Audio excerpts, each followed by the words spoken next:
It is 4:01 p.m. and we are ready to begin. All right, so thank you everyone for being here today on Zoom and YouTube for our first in the WiSys Quick Pitch showcases.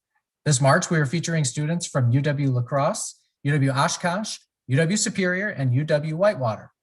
Thank you to all the campus representatives who have made this event possible, and especially thank you to all the students who are participating today. My name is Ray French, and I am the WiSys Regional Associate serving the Western Wisconsin campuses. Many of our WiSys team are behind the scenes today making this event possible. As an organization, we are proud to serve the inventors and innovators of our UW system campuses. We're also excited to be able to bring you events like these as part of our vision for building a culture of innovation for a better future. The goal of the WiSys Quick Pitch competition is to inspire students from all academic disciplines to consider the impact of their research or innovative idea and how their findings could one day benefit the economy and society.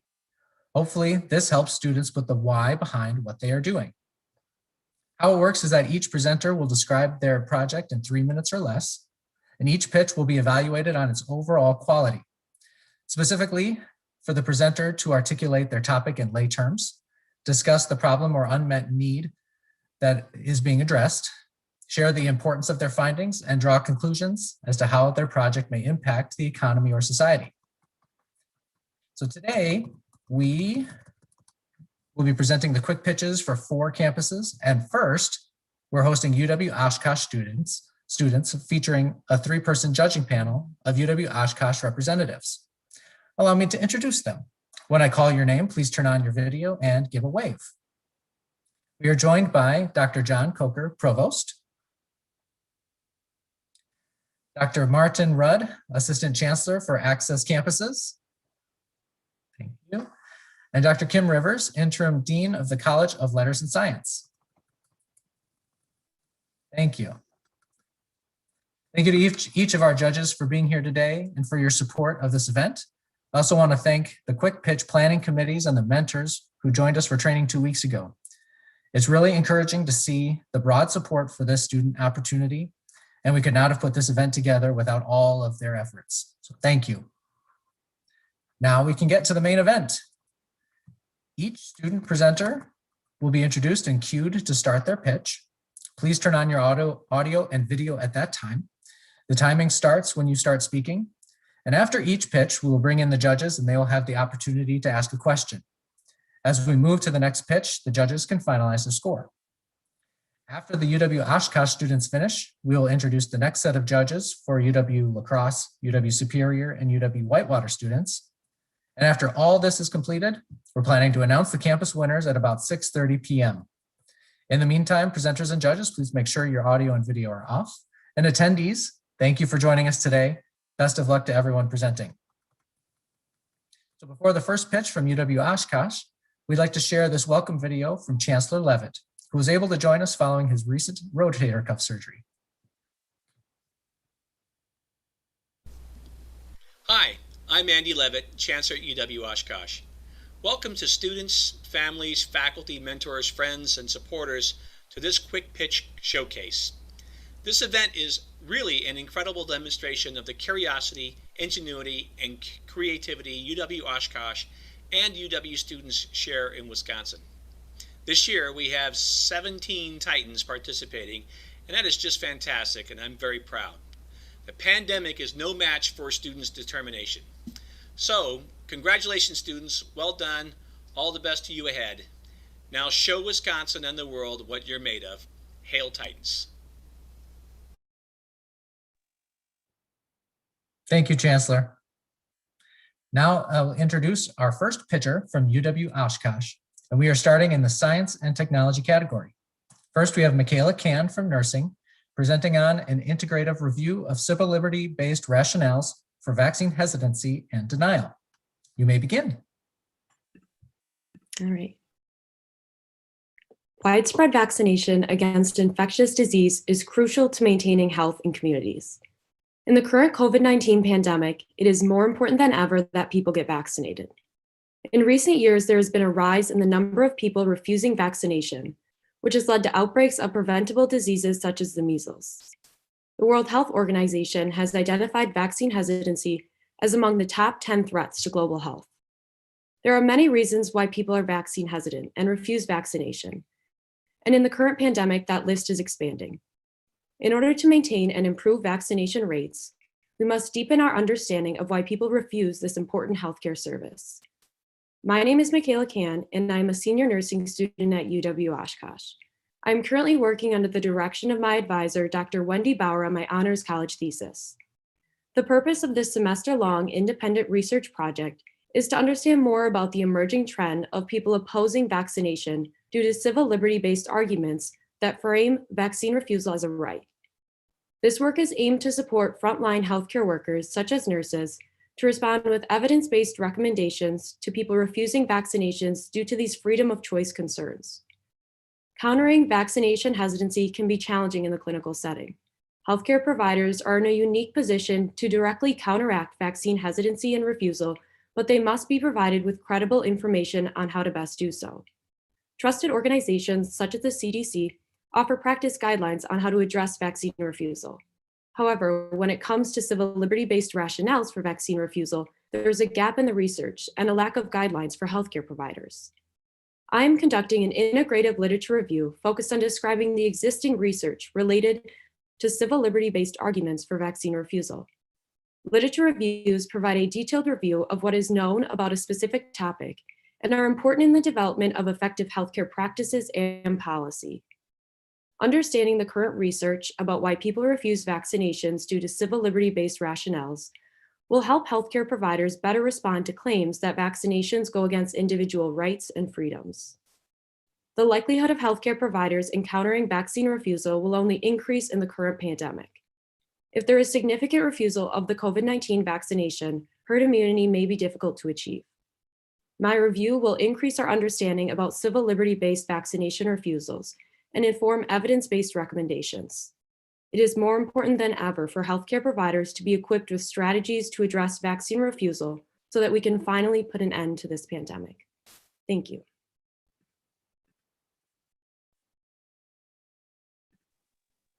Thank you, Michaela. Judges, please turn on your video. Michaela, could you give me maybe one example of a civil liberty-based rationale that people might use to refuse a vaccine? Yeah, so civil liberty-based rationales, they're mainly centered around the principles of freedom, like parental rights. So maybe, for example, if there is mandatory childhood vaccinations for a school per se, a parent might argue that it is their right to refuse that vaccination. So that's just one example. But usually these can relate to all different types of vaccinations, not just the COVID-19 vaccination or this childhood vaccinations. Okay, thank you. Mm-hmm.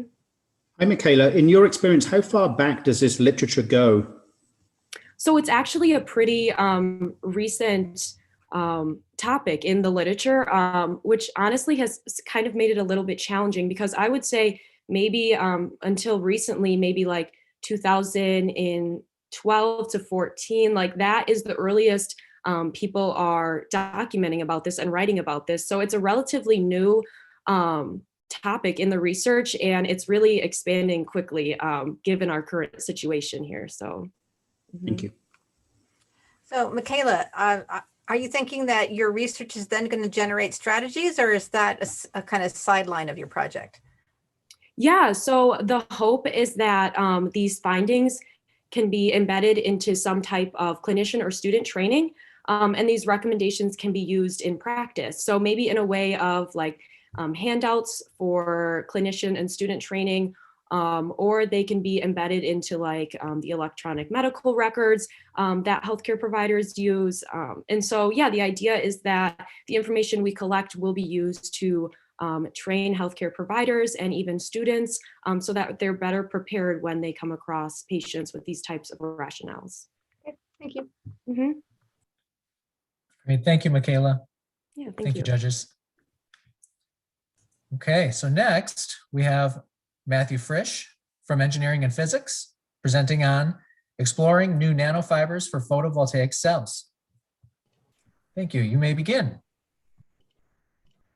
Hi, my name's Matt. I'm with UW-Oshkosh studying physics engineering, minor in mathematics, and my advisor is Dr. Nenad Stojilovic. In the next decade, we will need 2 planet Earths to meet our current production needs and absorb our waste. Our carbon dioxide waste can be solved before the decade is over. My research addresses the large-scale climate change caused by increased CO2 levels in the atmosphere from fossil fuels that we use for energy. We can harvest enough energy from the sun to eliminate carbon-based fuel entirely. The reason we have not switched to fully solar is because of the cost and efficiency of current solar panels. As of now, the efficiency of solar panels is between 15 and 20%. Part of this research will look at the limit and what we can do to improve the efficiency of solar panels. The research that I'm proposing is creating solar panels at the nanoscale using nanofibers. The idea is, for instance, if we were to create a solar cell the size of, say, 1 nanometer squared instead of the typical 6-inch by 6-inch square, then if we had 1 meter squared for those nanofibers, that would be 1 trillion solar cells. Some might say that this would be very costly and wouldn't be worth it.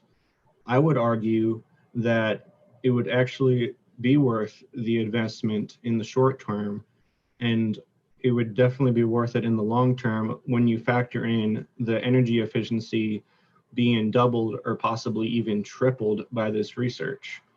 Currently, I do not have the equipment or means to carry out this research, so I'm here today to pitch this idea to researchers who have the equipment to prove that we can create such a nanofiber that can act as a solar cell. In addition, there needs to be collaboration with researchers in the field of solid-state physics, material science, semiconductors, and potentially chemical engineers who have access to specialized laboratory equipment, which the University of Wisconsin-Oshkosh does not have. There is a lot of testing and experimentation that needs to be done to the properties of these nanofibers to see if it can be used as solar cells, such as investigating the energy band gap of nanofibers, which is one of the properties of energy we can measure by looking at the different nanofibers and how they are made. There's many different combinations we can look at. So, but if this research were to be successful, these nanofibers could in fact be used as a flexible material that can be integrated within the manufacturing of cars and electronic devices so that it can directly convert sunlight into usable energy within the device, eliminating the reliance on fossil fuels so that we may save the planet before it's too late in the near future. Thank you. Thank you, Matthew. Judges, please turn on your video. Hi, Matthew, can you tell me a little bit about what kind of research you've done already with nanofibers? Right, I've worked with Dr. Nenad on analyzing the average crystalline size of like nanofibers. I did research with him last summer, but because of COVID, I was just analyzing data that was already collected. And the hard thing about working with nanofibers is my Dr. Stojilovic has another student who's actually a chemistry major, and it actually requires a lot of chemistry knowledge just to be able to manufacture nanofibers. Like I know his other student, it took like several months just to be able to make a nanofiber. So I wanted to look more at the properties of nanofibers that's been tested and to come up with a formula, like a different kind of compound that we can use to make solar cells from nanofibers. Matthew, can you talk about what materials you're actually intending to use for these nanofibers? Yeah, and that's I know there's like the currently we use solar panels use like silicon, and I was thinking of some sort of let's see, like palladium or titanium, but this is what like that needs to, like, part of the experimentation process like needs to look at, because you know there's a lot of research that needs to be done. That's like, there is like a lot of new research that's being done, but like it gets really like complicated. But so I have to like go in and compare like these different compounds of what we have to use. But I'm asking the question of whether or not it's possible, and I think just asking the question,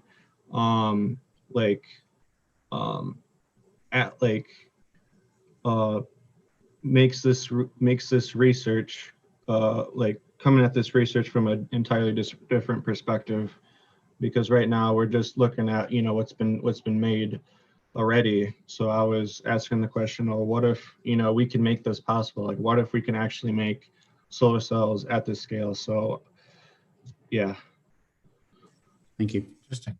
Thank you. Thank you, Matthew. Yep. All right. Next we have Danielle Gratz from biology, presenting on whale skull allometry. Hi there. All right. Hi there. I am Danielle Gratz, and I am a junior at University of Wisconsin-Oshkosh. So a very low percentage of known life has been preserved in the fossil record. Some scientists would put the number to be as low as somewhere in the 80% of all life not being preserved in the fossil record. Due to this, not much is known about extinct species of mammals, especially whales. How do we learn from such a small sample of species and specimens? And how can information about full animals come from incomplete skulls or fossils in museums? How exactly are all these enormous skulls going to be measured safely and efficiently in Oshkosh? Well, the skulls were measured on a 3D computer program, and I measured whale skulls from both living and fossil lines. Both of them were run through a equation that can determine the estimated body size of these particular whales by tracking their evolutionary line and their evolutionary body size distribution. So why is body size important? Well, body size can pave the way to learning about many other very important things in the whale's life, such as hunting behaviors, how many calories they needed to sustain their body size, their distribution, their social structures, sometimes socialization patterns. Many things that will give you a lot of valuable information can be found in the body size and in the placement of where the skull or the fossil was found.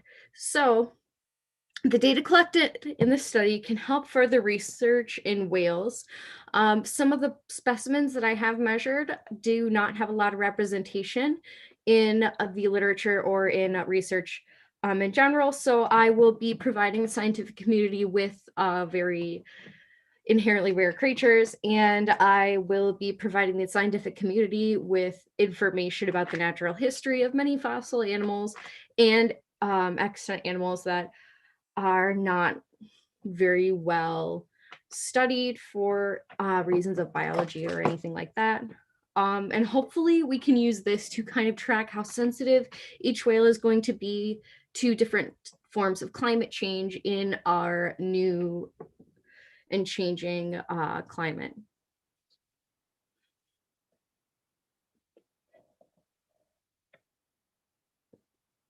but that should be it. Yeah, sorry. Thank you. Thank you, Danielle. Any questions from the judges?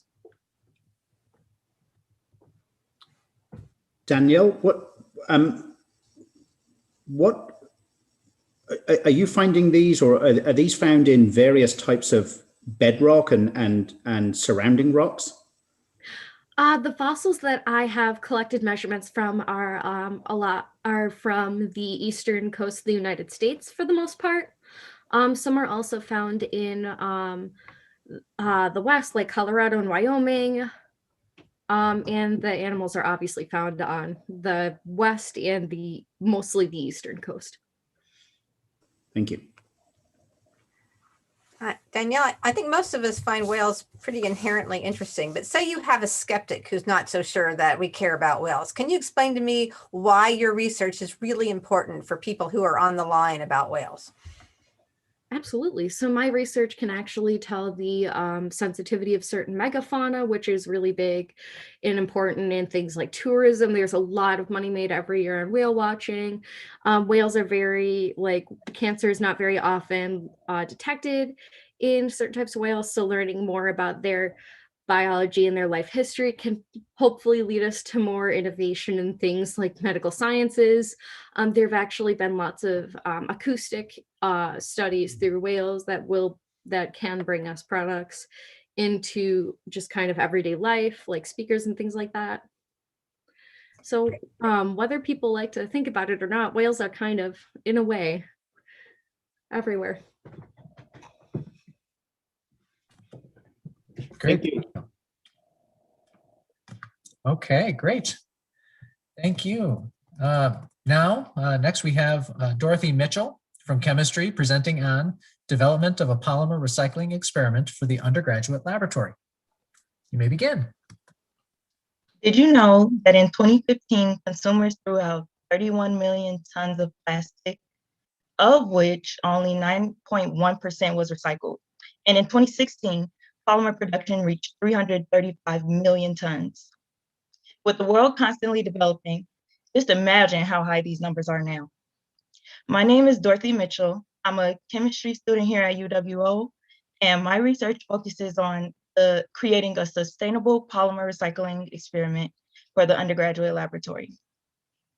Plastics are a type of polymer and make up many of the things that we use in our everyday lives, from the grocery bags we shop with to the water bottles that we drink out of.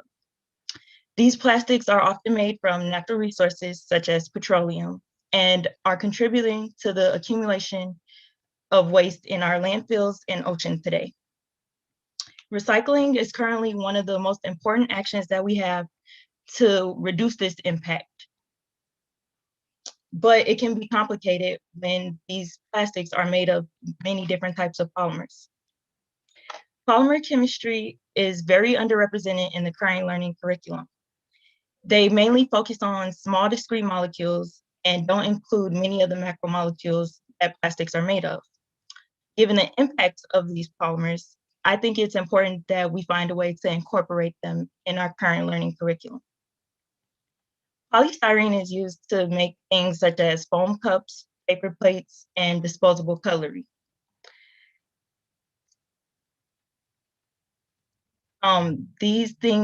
This is one of the type of polymers that we struggle with recycling today.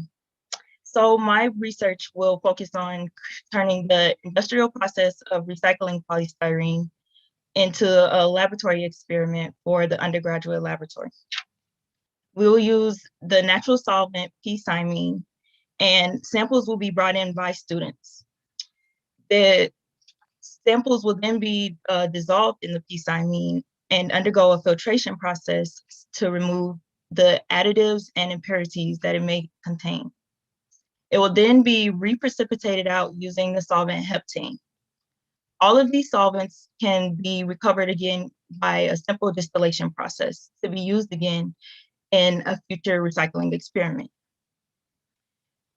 Given that UW-O is big on sustainability, I think this would be a good way to help students become more aware of the recycling issues that we have today.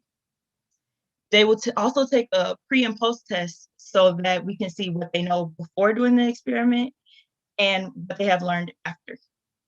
while this is just a small first step, we can potentially get more individuals involved to solve the bigger problem. Thank you.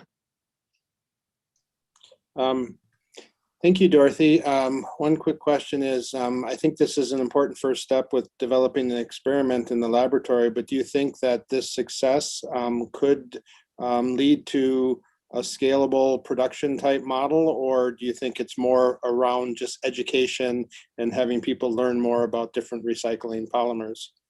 Well, I think the first step is the education, because if people are not educated about the polymers, we can't really find new ways to do the recycling techniques or to do better recycling techniques. So maybe just introducing more students to these types of experiments can help us lead to creating them on bigger scales. Okay, thank you. Dorothy, styrofoam is one of those strange polymers to try and recycle, and in fact it's not even fully understood by a lot of consumers the best ways to get rid of it. Is it waste or is it truly recyclable? Can you just talk in lay terms about what we should do with styrofoam for that we have at home? Well, it is really complicated. Like you said, most of it does just get thrown into the landfill because of all the impurities and additives, and it's often used for like food, so it's kind of hard to recycle it. So I'm not really sure what the next step would be for us to make better habits. Okay, all right, thank you. Thank you, Dorothy. Thanks, judges. Okay, next we have Ramsay Nasri from Software Technology presenting on VR sport technology. Take it away. With sport VR technology, we can replicate a realistic sport training environment. My name is Ramsay Nasri, and I'm a sport technology innovator and entrepreneur and software technology student. A few days prior to their game, athletes have had to cancel due to an injury that happened during their training. Some athletes have lost their will to compete in their sport due to a lack of motivation, resulting from mental or emotional crisis. The British boxing world champion Tyson Fury is one of them.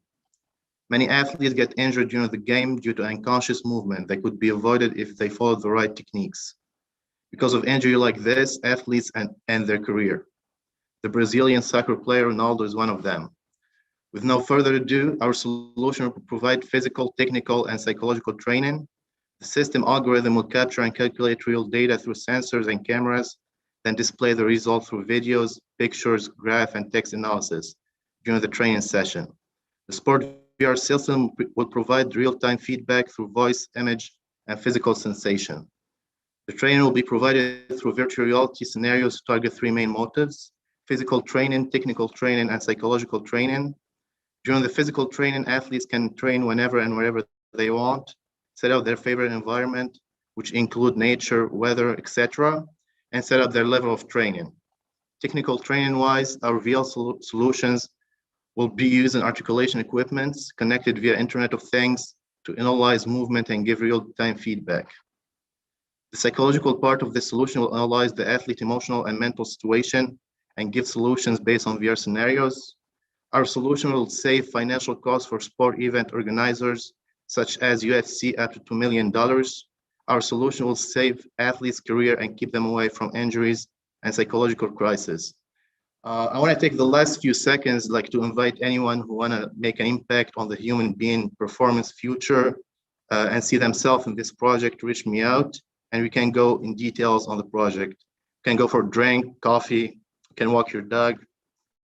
Thank you for your attention. I'll type down my email on the chat if you guys want to reach me out. Thank you.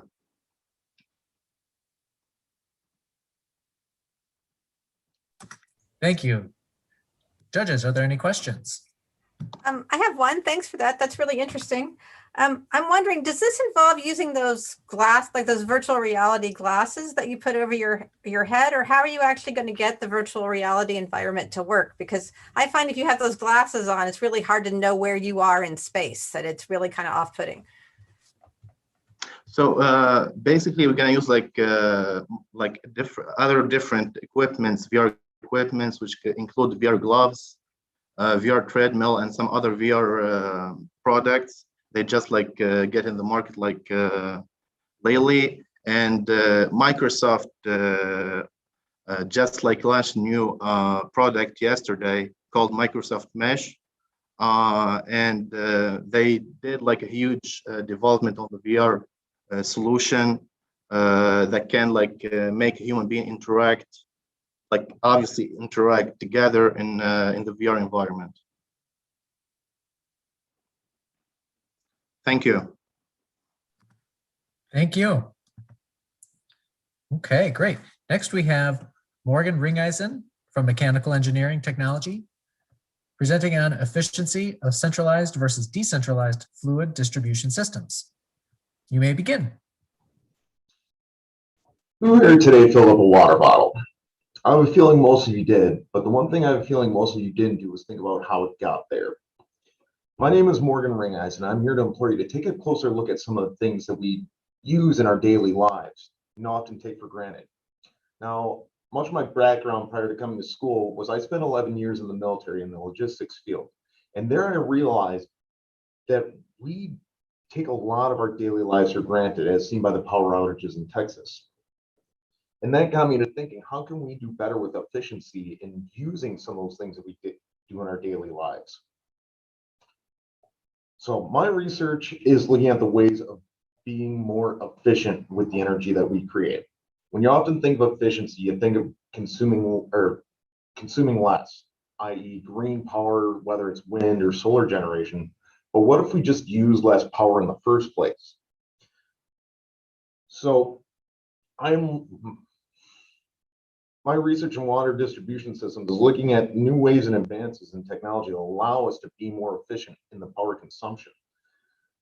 With new technologies and both managing that, I'm looking to create the model for managing a centralized or decentralized water distribution system, or automating a swap between those and seeing where there are power efficiency gains in doing that. I began by creating a model of a city. Commercial districts consume water at different times in residential districts, and also at different times of the day. But in order to automate that, you almost have to have a trend and know where it behooves you to either turn on pump A, turn on pump B, or maybe separate and speed them up or down, and get the data in order to create that model and automate this going forward. When completed, I hope my research helps to improve the design and operation of something that we use in our daily lives. And I also hope that it creates more people to look at some of those things that we use every day.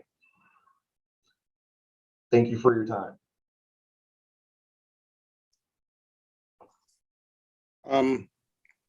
Thank you, Morgan. Do you have one area that you'd like to specialize in it, whether it's water use in residential or in manufacturing or agriculture, or are you just sort of exploring at this time? It's mainly looking at where you can be more efficient. A lot of the technology gain has been in use of variable speed drives, where they've looked at between operation of just turning the pump on or off, or just running it constantly at a lower rate is more efficient. This is looking at combining use of multiple pumps. Like any given city or even a small factory works on a similar setup, and this is just providing a general case for that.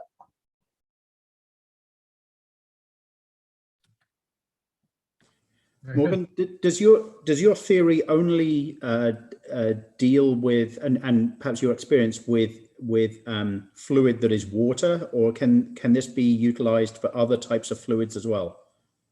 It can be utilized for other types of fluids. So like this is just a general like fluid pumping system, but water is just something that people have an easy grasp on. Sure. I was wondering if this was applicable to liquid fuels as well. Yes. Okay. It would work the same. They work under the same principles. Thank you. Great, thank you. Thank you, Morgan. All right, next we have Brianna Roberts from Kinesiology presenting on the extent helmet types have on helmet motion in American football collisions. Thank you, you may begin. Thank you. Being from the state of Wisconsin, many of you may know someone who played American football at some point in their life. In a recent study published in the Journal of Pediatrics, it was found that at least 5% of youth football players ranging in age from 5 to 14 received a concussion. As they get older, that percentage only increases as the play level gets higher. Hello, my name is Brianna Roberts, and I am currently studying kinesiology with an emphasis in strength conditioning at the University of Wisconsin-Oshkosh. You may not know, but by receiving only one hit to the head, a player could receive CTE. As a result, CTE, or chronic traumatic encephalopathy, is a neurodegenerative brain disease that, with concussions and increased exposure to less severe head collisions, is more likely to develop. Due to the amount of head collisions we see in sports like American football, Dr. Wallace and I wanted to investigate that idea. Previous research has been done that focuses on how to reduce concussions and the prevalence of them. However, little research has been done on the extent helmet types have on concussions. Our study will add new knowledge by comparing the peak loading rates, peak accelerations, peak velocities, and much more of the two most widely used helmets in the sport of football. To compare these helmets, we will be conducting a linear drop test for each helmet at various heights. We will be using a motion analysis system and placing reflective markers at key points throughout the helmet. To simulate the weight of a human head, we will be strapping a 10-pound dumbbell inside the helmet. Special cameras will then track how the markers on the helmets move throughout our linear drop tests. From the information that is recorded on these cameras, we can gather how quickly the helmet accelerated in the air, what the peak loading force was upon impact, and the peak linear velocity the helmet had reached. We will also be comparing the data we found for one helmet type to the helmet's very own data collection system to test the accuracy and safety of the system itself. By comparing two of the most widely used helmet types in the sport of football through the use of linear drop tests and motion analysis software, we are truly able to distinguish what type of helmet can reduce helmet motion and therefore reduce the amount of concussions a player might receive in their athletic career. The information we find from this study will be shared with the UW-Oshkosh's football team and staff, as well as the athletic trainers, to ensure the players are the most protected they can be by changing or keeping the helmet type each player may use. Thus, this could severely impact the participation levels and registration fees due to the substantial difference in the cost of each helmet. With the data found from this study, we hope to help set a path for further research to eventually establish and develop a helmet that can significantly reduce the possibility of concussions in the sport of football and ultimately reduce the risk of developing CTE. Thank you for listening, and feel free to ask any questions you may have. I think you answered my question at the end, but I was going to say, if you find your research finds that existing helmets aren't working, do you hope to use this research to inform new construction or design? Yes. So thank you. Yeah, thank you. And I wasn't sure I understood what you were implying. Is there a big difference in cost between the current two types of football helmets?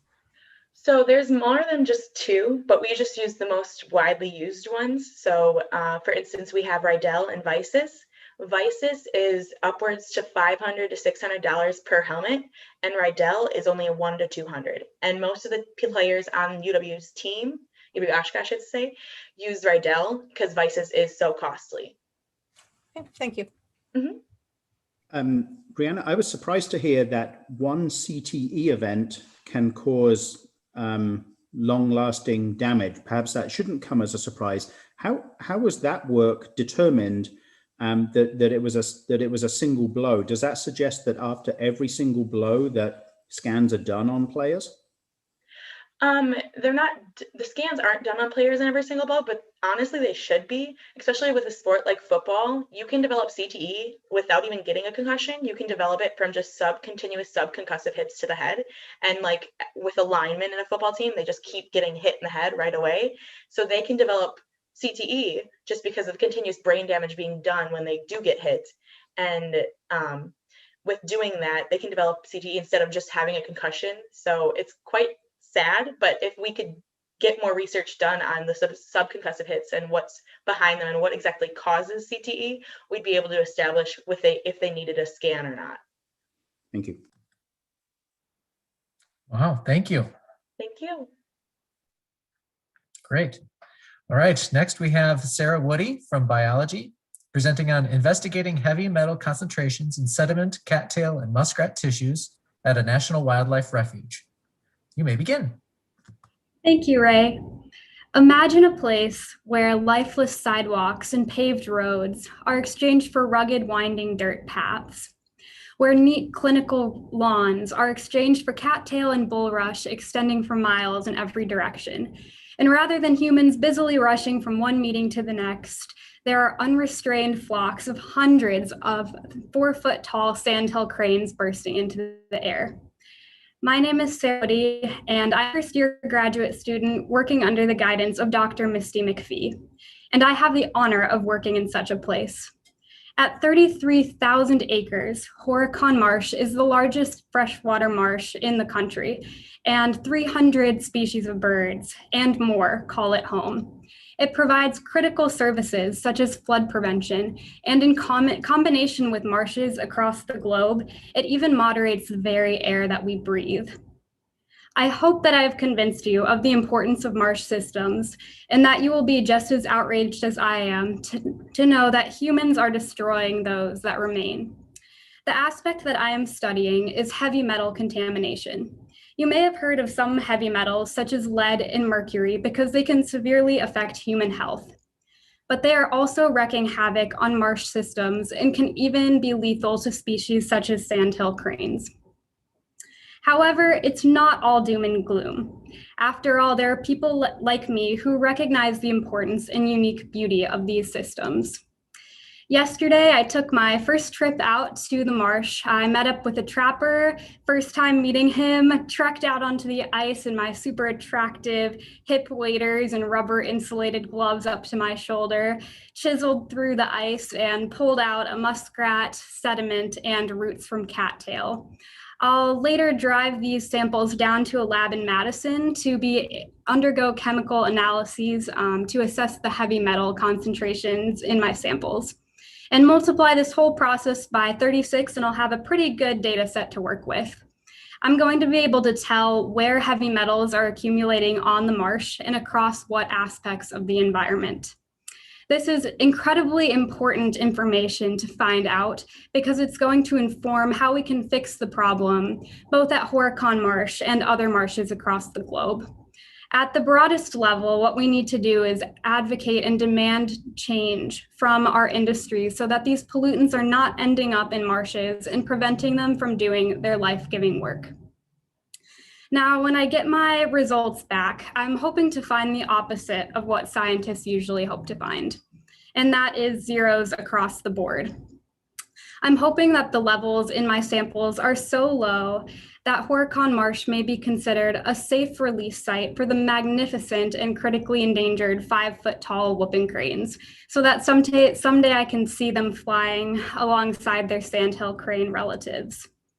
But in the case that I get those heart-sinking results that heavy metal concentrations are high in my samples and likely contributing to the destruction of such an incredible place, then I won't stop fighting until my vision comes true.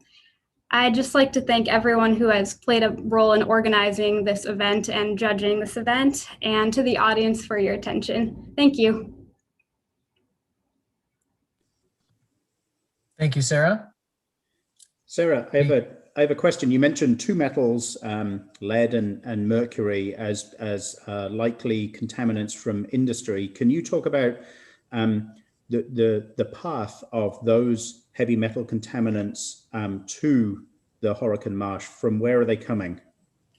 I think two of the biggest types of sources are heavy metal based industries specifically. So when you're thinking about mining and then ore smelters where they melt all those metals down, they are physically releasing effluent with these contaminants in them into the water system, and then they end up in the marsh through that.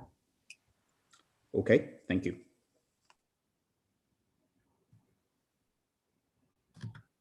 Was there a reason that you picked heavy metal contamination to investigate in the marshes as opposed to some other contaminant?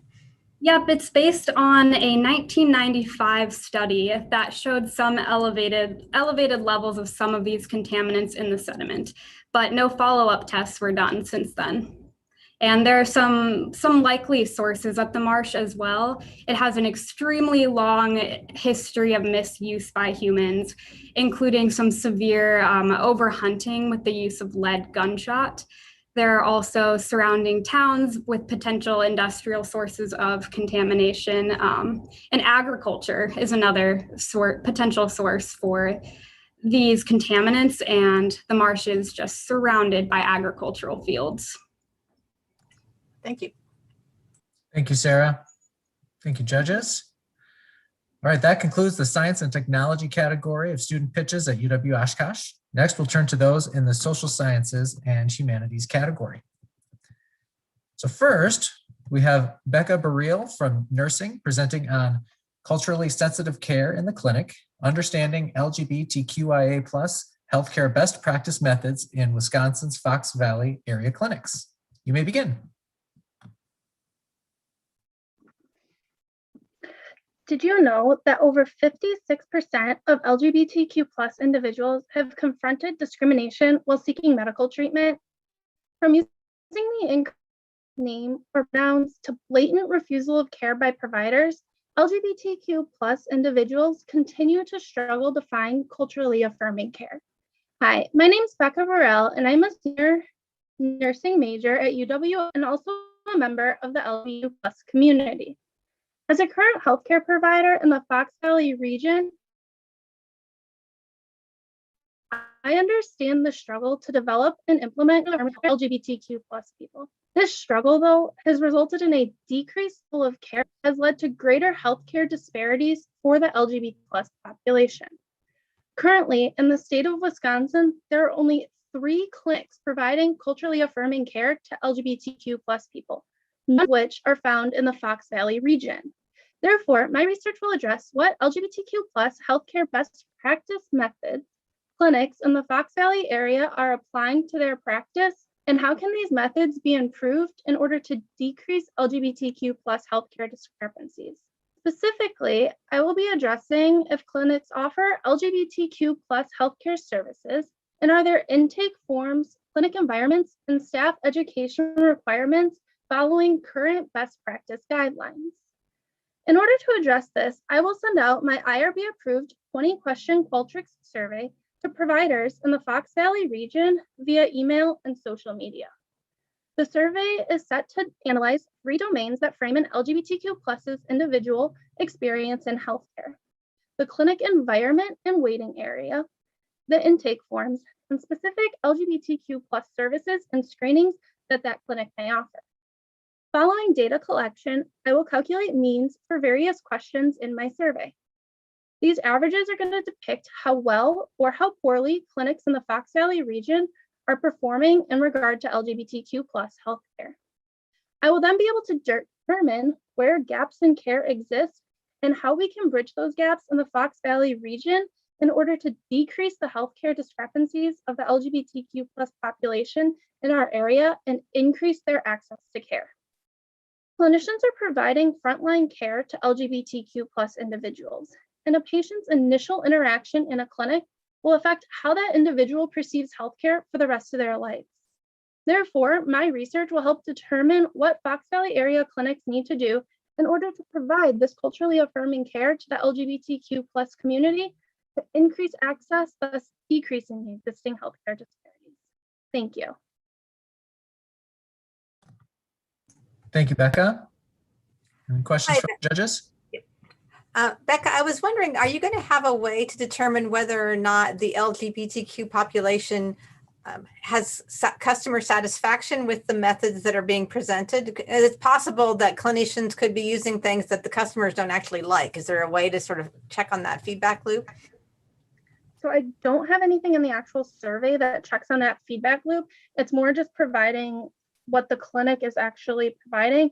And I have been getting some results back already, and it's not the best of results that I want. So I do appreciate the honesty of the clinics in the area. So I think that will help us determine if LGBTQ plus individuals are happy with the care they're receiving, just because of the honest responses I am getting.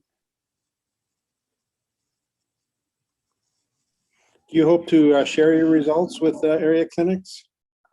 Yeah, I do. So at the bottom of the survey, there's a portion where they can put if they'd like to receive a pamphlet. And then in the pamphlet that they will receive, they'll see what best care practices are for the community. And in addition, it will show how their clinic hands up to other clinics that have been surveyed in the area.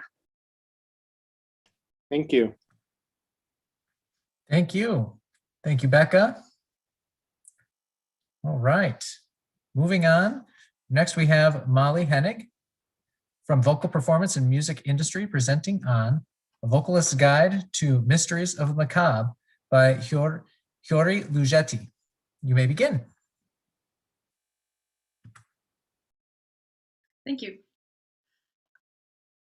It started with a video of a woman in a schoolgirl's outfit. The woman was the virtuoso singer Barbara Hannigan, and she was performing with the London Symphony Orchestra. The piece she was performing was called Mysteries of the Macabre by Fiori Lugetti, which to the unprepared listener sounds like a string of nonsense syllables, random patterns of notes, and shrieks that only dogs can hear. One would assume it would be impossible to learn and perform a piece like this, but Barbara Hannigan sung it so beautifully that she received a standing ovation. My name is Molly Hennig, and as a senior in the voice department at UW-Oshkosh under Dr. Anna Husey, I wanted this to be the next piece that I learned, and I wanted to document the entire process of learning it, to show that not only was it possible for a professional to learn a piece like this, but that it was possible for a student to learn it as well. When a student musician first approaches a difficult piece of music, it's hard for them to know where to start. It can be overwhelming to see the piece in its entirety and expect to understand all of it at once. It would be like trying to solve a jigsaw puzzle just by looking at the pile of pieces. Not to mention that without a set practice plan, musicians will tend to fall into bad practicing habits, such as ignoring problem areas, overlooking expressivity, and repeating mistakes. Furthermore, it's even more difficult for students to maintain proper practicing during times of remote learning, where in-person mentorship and supervision is impossible. In order to help solve these issues with practicing, I wanted to develop a case study for responsible practicing methods through my documentation of the rehearsal process of Mysteries of the Macabre.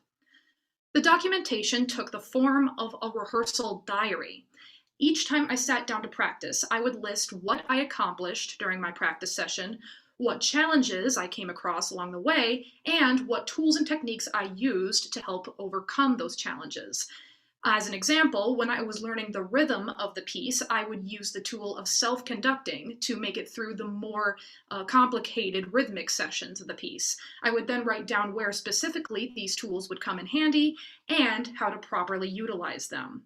In time, these recorded rehearsals allowed me to confidently sing through Fiori Lugetti's Mysteries of the Macabre, and I had full documentation on how to achieve this confidence in a piece that's been proven difficult even for professionals.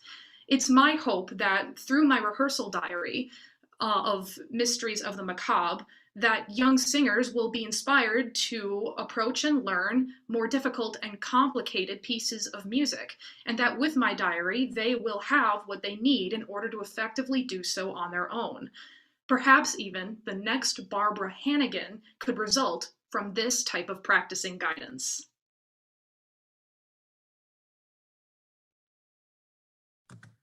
Thank you, Molly.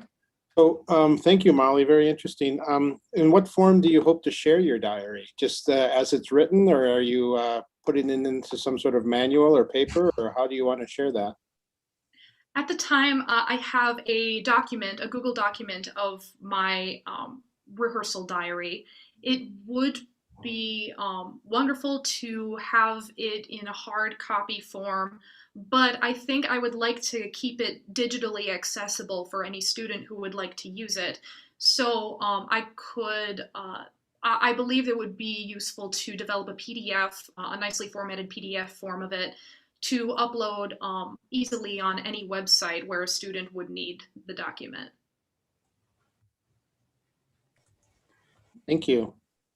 Molly, what type of media did you include in your diary? Is it purely written? I can't start my video right now. Oh, of course, no problem.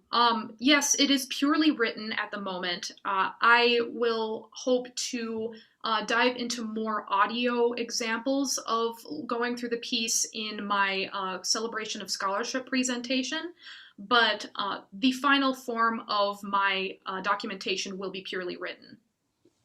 Okay, thank you.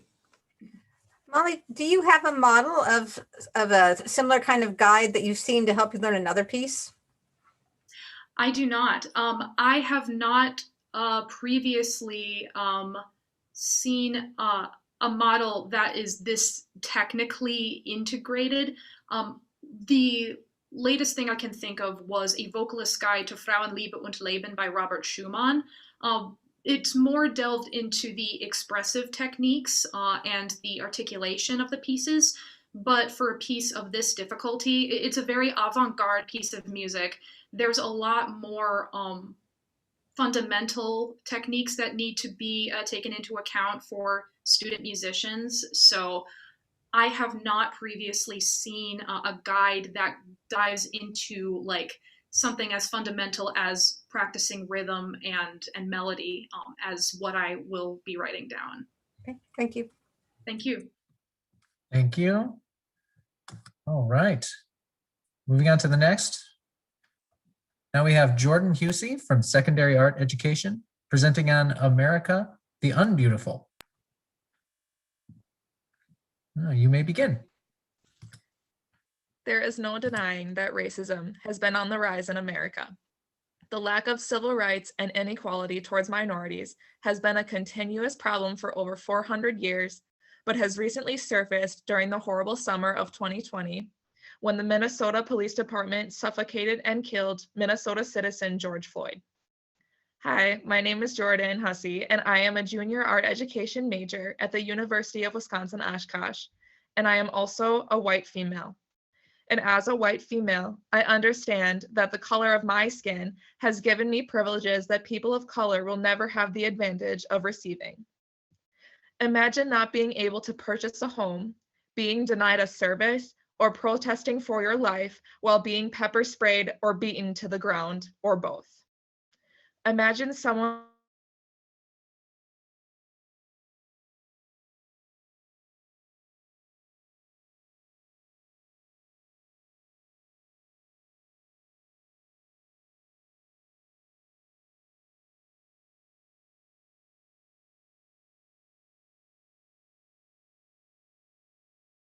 racism.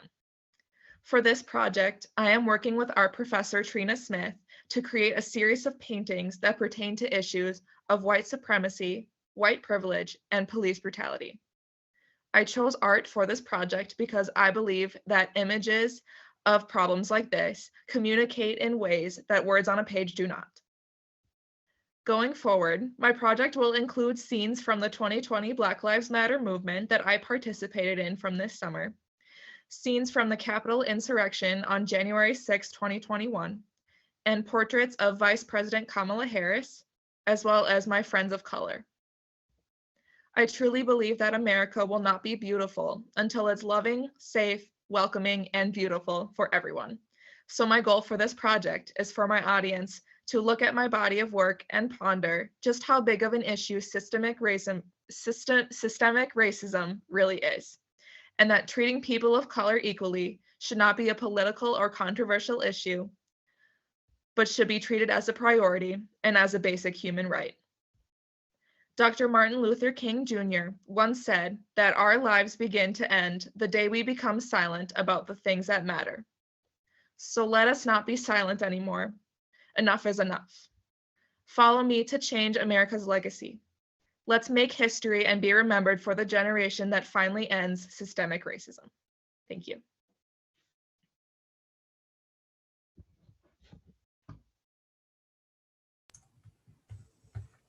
Thank you, Jordan. Are there any questions from the judges?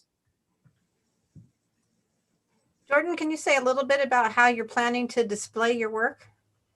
So at the celebration of scholarship, I plan on importing easels and maybe some billboards to lean my paintings on or place my paintings on so that they could be at eye level for my viewers to see.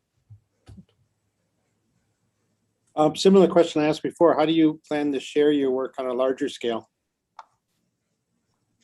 Can you rephrase the question? I'm just wondering how you hope to share your work to a larger audience in the community or across campus or. Yeah, so I plan to inspire change with this project. So I plan to get in contact with the gallery committee at UW-Oshkosh to hopefully display my artwork in the Allen Preeb and Annex galleries. Thank you. Great, thank you. All right. Moving on, next we have Raiden Montero from Japanese Studies and History, presenting on materialism and post-materialism's effects on the emperor's role in Japan. All right, you may begin. Thank you. Wouldn't it be great if we could predict whether a country is staying on track with democracy or not? Hello, my name is Raiden Montero, and I am a junior at the University of Wisconsin-Oshkosh, double majoring in Japanese Studies and History. The study that I am pitching to you today showcases an algorithm that could predict the democratic status of Japan. Japan was an imperialist country that colonized many surrounding nations and served as a major Axis power in World War II. Before becoming an imperialist nation allied with Nazi Germany, Japan wanted nothing to do with the outside world. And after the war, Japan has become a democratic powerhouse in the international market. In a nutshell, Japan is unpredictable, and we don't know what their next change could bring to international relations. Dr. Mike Jasinski and I have figured out a way in which we can predict Japan's next move as a democracy. After studying the material or post-material political necessities from 5 figures in Japanese society and history, we have labeled them in the form of guns, butter, and roses. With guns, butter, and roses algorithm, we can now identify trends in Japanese politics to see where the land of the rising sun lies in terms of democracy. Guns refer to the material needs in the sense of military and national security, hence the name guns. If Japan's societal needs lean more towards guns, then society would be more willing to give up economic power and personal freedoms to ensure a strong national security and a strong military. Butter refers to the material needs as well, but in the sense of economy rather than military. Hence the name butter, like selling food. Butter society would be okay with giving up strong national security in the military and also personal freedoms to ensure a strong national economy. They're all about money. Roses refers to the post-material needs mainly focused on personal freedoms and human rights. So taking the personal freedom to just get away from economy and military to just smell the roses. That's how we got the name. A roses society would be very okay with giving up strong national security and military and economy to ensure that they have their personal freedom and human rights. Concisely speaking, gun society is very, very authoritarian. Roses society, on the other hand, is very democratic and free. But the butter society tends to be kind of in the middle on both sides, but leans a little bit more to the authoritarian side to make sure that they get that strong economy that they want. Still, at the same time, they're not as radical as guns when it comes to authoritarianism. So why do we care? Well, this study is helpful in the sense that it can be used in international organizations such as the United Nations to create other algorithms tailored to other specific countries like Germany, for example, and make sure that we as an international community do not repeat the traumatic history that were the first 2 world wars. Thank you. Thank you, Raiden. Any questions? Raiden, how are you generating the numbers that are going into your algorithm? So when you mean we don't really go with like numbers, so to say. We looked at these 5 different political and societal figures from the towards the end of the Showa era of Japan, so like 70s, 80s, and we picked two conservatives, and those two were more like economic conservatives, businessmen. And then we picked two liberals or leftists. One was a big fight. One was a big voice for equal rights, especially for women, big feminist activist, and another was one professor who was really big on demilitarization. And then the fifth was kind of an oddball. We consider him more conservative, but like ultra conservative in the sense that he wanted Japan to go back to their old militarized ways. So with that variety of people that we had, that's kind of how we our numbers for the algorithm. Okay, thanks. Raiden, who picks up this type of research? Does it end up being useful, for instance, for the State Department as they look to the past to help them describe what the future of societies might be? Yeah, anyone can use this. State Department, like I said before, international organizations is kind of who I'm aiming for specifically, like the United Nations. But I mean, businesses can use this if they want to just focus on how, like, say, Japan is looking economically. Yeah, I'm trying to make this this algorithm to be able to be used by anyone. Have you been able to test your algorithm to go back to like the past events and see if it was correctly predicted those past events or not? The way that Dr. Jasinski and I kind of tested the algorithm is that we brought up key figures, or not key figures, key events in Japanese history that caused a big shift in government change. So, for example, the Meiji Restoration, when Japan became very authoritarian and militarized, we kind of focused on, okay, what did they want at that time? What was the people that were causing the change? Did they want to expand? Did they want to be safe? Did they want a strong economy? And so that's how we tested it, and we did that through the major changes in how Japan's government and society looked throughout history. Thank you. Mm-hmm. Thank you. Thank you, Raiden. All right, next we have Morgan Moreau from Anthropology, presenting on missing and murdered Indigenous women and girls, the epidemic, the impact, their voices. You may begin. Hi, everyone. Throughout Canada and the United States, an epidemic of violence against Indigenous women is occurring at alarming rates. There are currently over 5,000 missing and murdered Indigenous women, but that number is severely understated. At the moment, the national average for homicide rates reach up to 10 times the national average for Indigenous women, and 1 in 3 Native women will be sexually assaulted in their lifetime.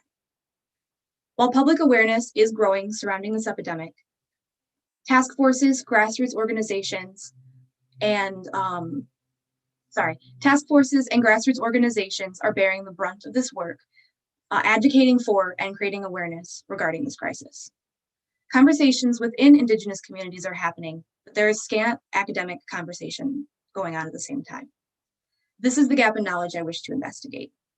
My name is Morgan Mulrow. I'm a senior anthropology major, and I'm working with Dr. Nichols of anthropology to make a film focused on this task force, on the Wisconsin Missing and Murdered Indigenous Women Task Force. I want to look at policies and educational outreach surrounding the crisis while also honoring the missing and murdered Indigenous women that have been taken from this earth too soon. By using semi-structured questionnaires, participant observation, film, and interviews, I'm able to work with the task force to look at how they're handling policy, law enforcement, and awareness. I hope that this will result in a film for not only the larger community, but also for the task force to use as a resource, with an ultimate goal to bring awareness to, highlight solutions, and bring next steps to the crisis of missing and murdered Indigenous women. This with the ultimate goal of, this won't go away until the larger public realizes that this is everyone's problem. Thank you. Thank you, Morgan. Any questions from the judges? Yeah, I have one, Morgan. So have you got a lot of experience working with film to be able to pull all these resources together? Because you're going to want something that's really that has a lot of pull so that people will watch it. Yeah, so I've actually been working on this research since 2018. And during that time, I've already created a small film to start off with. So I have editing experience. I've experienced working with like films and lighting and all that stuff. So this is just taking it one step further in the process. Great, thank you. Mm-hmm. Morgan, so for someone that may not know, like me, that this sounds like like it might be a documentary. But so how do you bring the voices of those that are no longer with us to life? What's the key to doing that? Well, the key, at least for the film that I'm going to make, is a lot of these women are like, the media isn't covering them. It's really only families advocating for, and like local communities advocating for these women.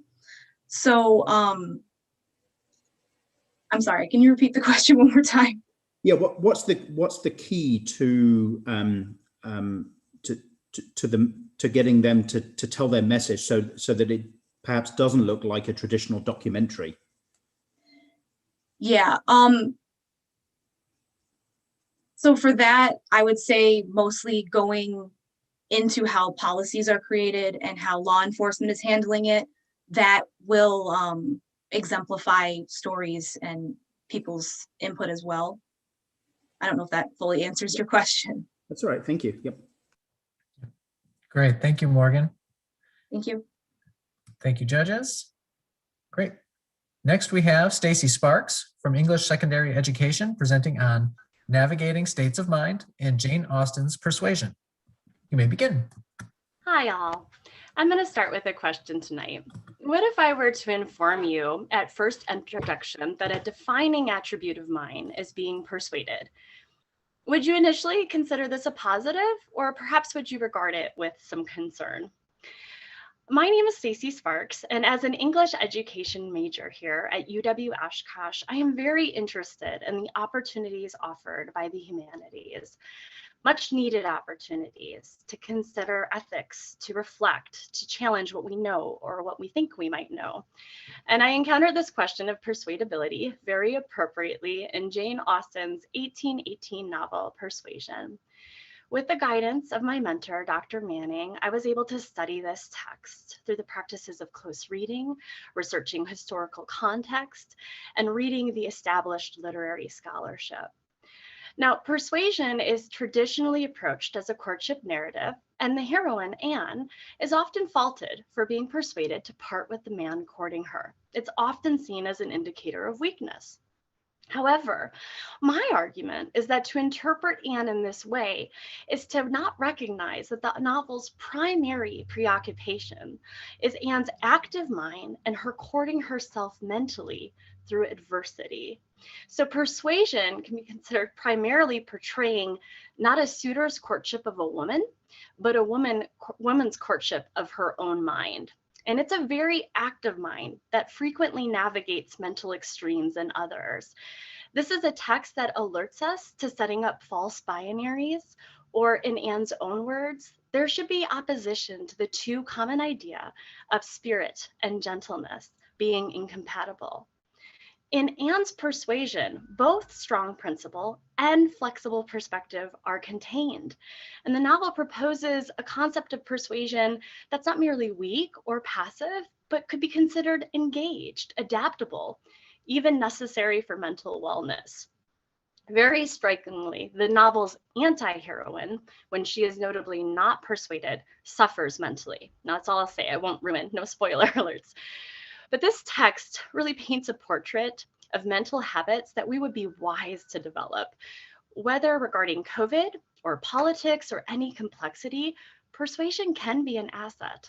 And texts such as this 19th century novel, they create space for research and ideas that perhaps might seem less tangible, but in fact are very real and are very in need of attention in today's culture. Thank you. Thank you, Stacy. I have a question, Stacy. So I'm assuming that you want to take this to a wider audience, and I wonder, can you make the word persuasion sexy, or are you going to need to go to flexibility or something like that? You know, it's one of those words, right? And, you know, as an education major too, I'm interested in pedagogy. And there's actually Margaret Tate wrote an article about teaching Aristotle's ethics with persuasion. And, you know, I think reframing it, you know, would we say that it's a good idea to be persuaded to wear a mask or take a vaccine, right? And so I think that we often have been taught, even in education, that we should be very skeptical. I think that's good, but there is a place to reconsider these concepts in a really healthy way. We tend to see it from the point of view of the practice of persuasion, not being the recipient. So yes, being persuadable. Yeah. Great, thank you. Thanks all. Thank you. All right. Next we have Julia Thompson from Economics and Information Systems, presenting on flexible job structure and the gender gap in turnover, the case of information technology occupations. You may begin. Hi, my name is Julia Thompson, and I'm a double major in information systems and economics. Still in the year 2021, studies across industries continue to show two critical trends. First, women continue to be paid less than equally educated and qualified men. Second, women are more often forced out of their careers due to work-family balance challenges. As a hardworking woman who aspires to pursue a career in the male-dominated field of information technology, or IT, these disparities in labor market outcomes are incredibly discouraging. So my research aims to eliminate these gender gaps in the labor market by studying the impact of job structure on the retention of women, specifically in the IT field. Through preliminary research, I've found that these gaps are more prominent in highly structured fields, such as finance or accounting, that enforce rigid work schedules and long-term projects. IT occupations, on the other hand, commonly involve more short-term tasks, flexible hours, and part-time work schedules. This may greatly assist women with work-family balance challenges and correlate with fewer women having to leave their careers. So through my research, I aspire to distinguish IT from the general mass of career fields. In particular, I will examine whether women are more likely than men to leave IT jobs, especially in comparison to more rigidly structured jobs. To measure the gender gap in job turnover, I will collect job turnover data of thousands of employees using the Consumer Population Survey spanning over the past decade. I will then conduct a series of mathematical tests to calculate the rates of job turnover between men and women, both within IT and compared across fields, based on variables such as their education, work experience, age, marital status, and number of children. I predict that the more flexible occupational structure in IT leads to a reduced gender gap in job separations. As a result, I hope to identify IT as a sector in which women have the flexibility to remain and succeed in their careers rather than feel pressured to leave. Subsequently, the gender earnings gap has significant potential to converge in IT occupations. Through identifying these positive trends, I aspire to encourage women to confidently pursue rewarding IT careers. I also aspire to encourage employers across industries to offer more flexibly structured positions. So ultimately, through my research, I hope that in the near future, the trends I began by discussing will soon read as follows. First, men and women in IT receive equal earnings. Second, women are just as likely to be retained in IT careers. And as a result, motivated women like myself will be able to achieve success in their careers for generations to come. Thank you.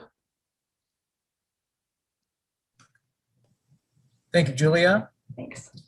Any questions from the judges? Julia, thank you. So in our ever-changing world of defining employment, do you have your arms around what an IT career is nowadays? Yeah, so using our data from the consumer population survey, that really helps me to identify employees who are working in IT careers, which includes, jobs in all sorts of areas as the capabilities of technology continues to increase.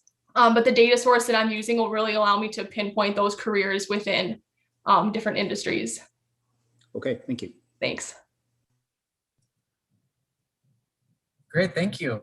Thank you, Julia. Thanks. Okay, next we have Sarah Trachty from English presenting on mastering methods.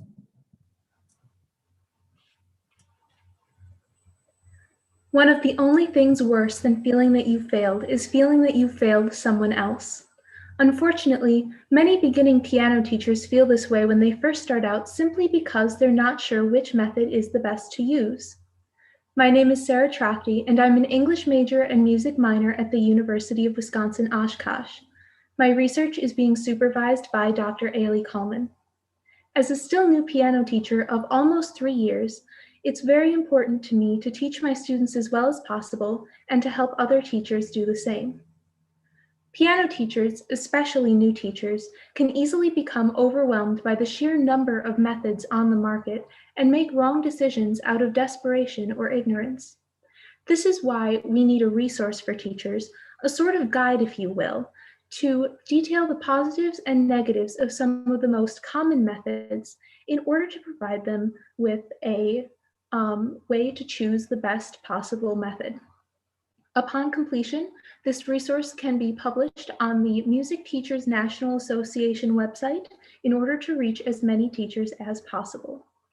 My research covers several methods, from the Faber Piano Adventures series to the Suzuki method, as well as several others. It is reliant on the experiences of several other teachers from the Music Teachers National Association, as well as a doctoral thesis by Kathy Freeman Albergo. I will also be looking at the methods themselves. At the present time, the music tree books are among the most popular due to their balanced learning objectives and their track record of turning out well-qualified students. Conversely, the Bastian Piano Basics books are more out of favor due to their unbalanced learning objectives and their emphasis on difficult concepts that may be too hard for young students to understand. A guide to method books is an absolutely vital tool for every new piano teacher. By creating such a guide, this project will help teachers choose the best books for every student, facilitating happy music makers for years to come. Thank you very much. Thank you, Sarah. Questions from the judges? Hi, Sarah. Do you have a favorite method already? I do. I'm very fond of the Faber Piano Adventures books. They're the ones that I was taught out of, and when I first began teaching, those are the ones that I started using.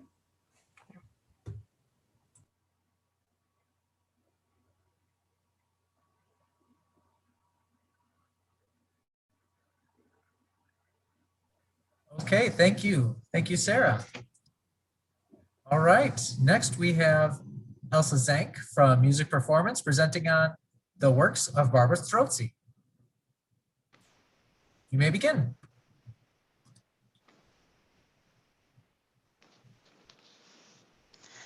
I'd like you all to think back to the last time you experienced a classical music performance. Did you enjoy this experience? And did you find it relevant to our modern society and the world of today? My name is Elsa Zank, and I study vocal performance at the University of Wisconsin-Oshkosh. Classical music is very relevant to me. However, many people find and believe that classical music is a relic of the past, that this type of music represents only the elites and the narratives and perspectives of primarily white upper-class men. Now, does this mean that other composers of other demographics didn't exist historically? Of course not.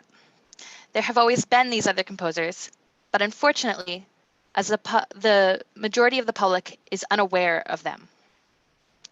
Barbara Strozzi is one such composer.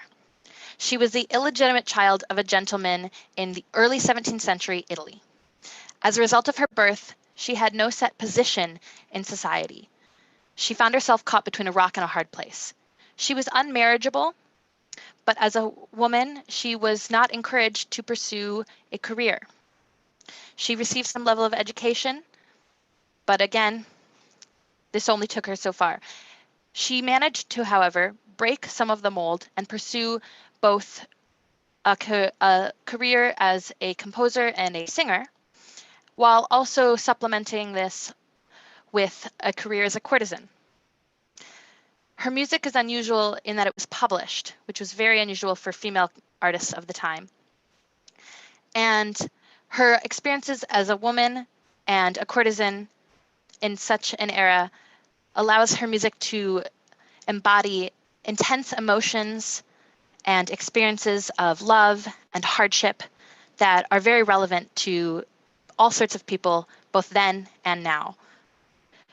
Barbara Strozzi's work supply an existing, authentic female narrative that has managed to survive to current day. Through the academic and musical study of Barbara Strozzi's work, I seek to help bring to light this fabulous composer and, by extension, diversify classical music and help make it more accessible to the general public. Female perspectives and composers have always existed, and their voices have always mattered. Through research such as mine, I hope we can embrace other sides of classical music and begin to close the gap between the figures of our past and the figures of our present. Thank you. Thank you, Elsa. How did you choose Barbara Strozzi, or did you consider other individuals? Barbara Strozzi caught my interest right away. She was what sparked this project in the first place. There are many classical era composers and that many people, whether they're involved in music or not, are aware of. There's common big names, but I myself was unaware of Barbara Strozzi until I came across her during a music history course. And she was one of very few female names to pop up by the 17th century. There are a few more female names that pop up starting in the 19th century, but that early on, there were very few female names. And so that caught my attention, but also her story was very interesting. She just seemed very real from the moment I started reading about her in my textbook.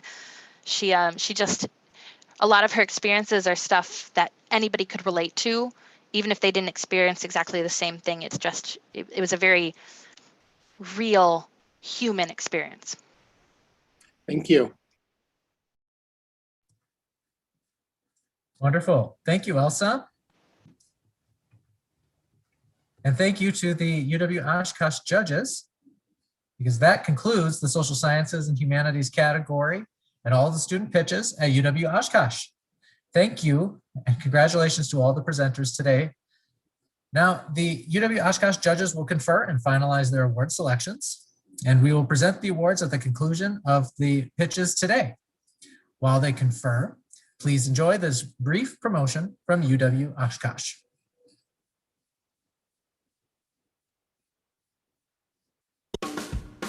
A world of opportunities closer to home.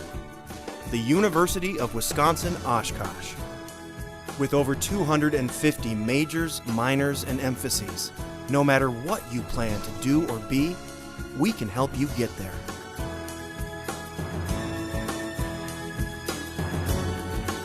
On campus or online, UW-Oshkosh.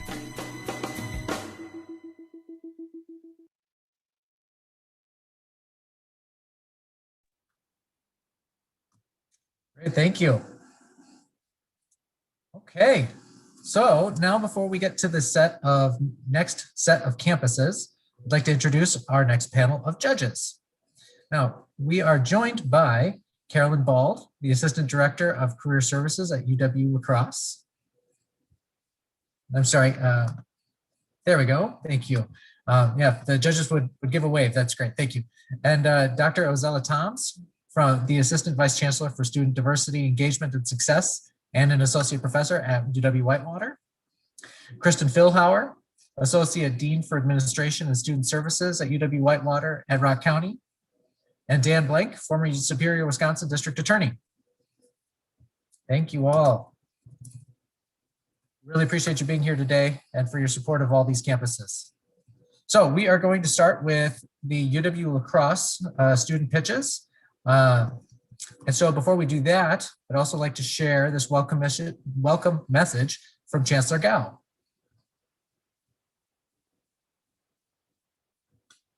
Hello, everybody. I'm Joe Gao, and I'm very privileged to serve as the Chancellor here at UW-La Crosse. And I am delighted to welcome you to this WiSys Quick Pitch competition. We are very proud of all the competitors. Our students are fantastic. I know this is going to be a great session, and it's unfortunate that we can only have one winner because I think everybody does a great job, and this is something that we're very proud of here at UWL. So good luck, students.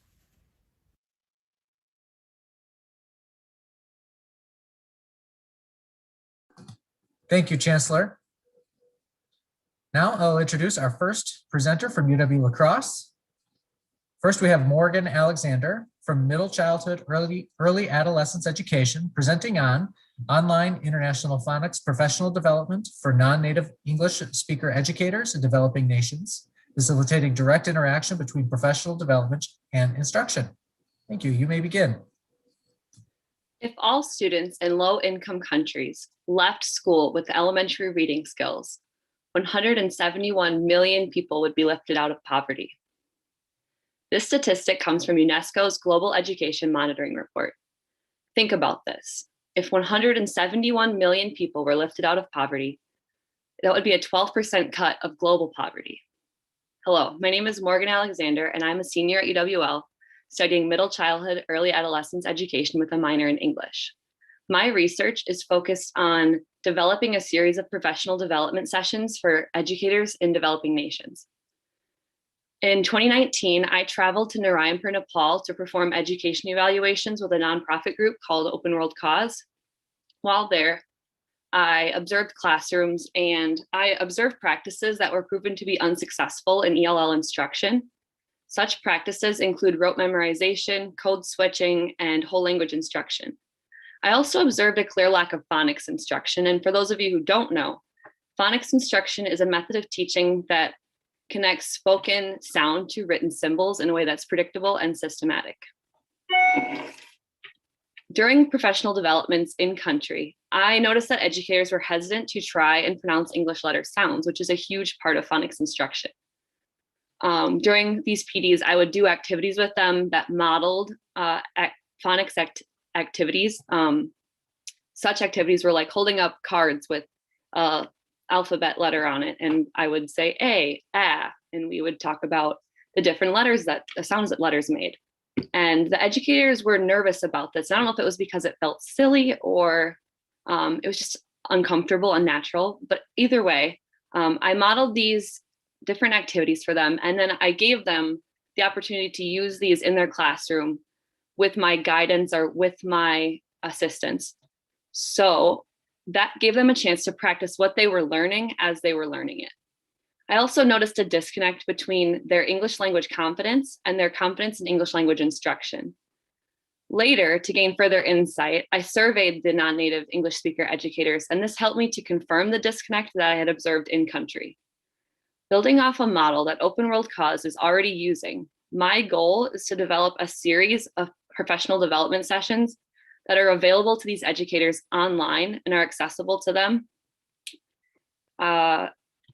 And currently, there is no research in this field and there is no programs that exist. So moving forward, I would like to develop these sessions.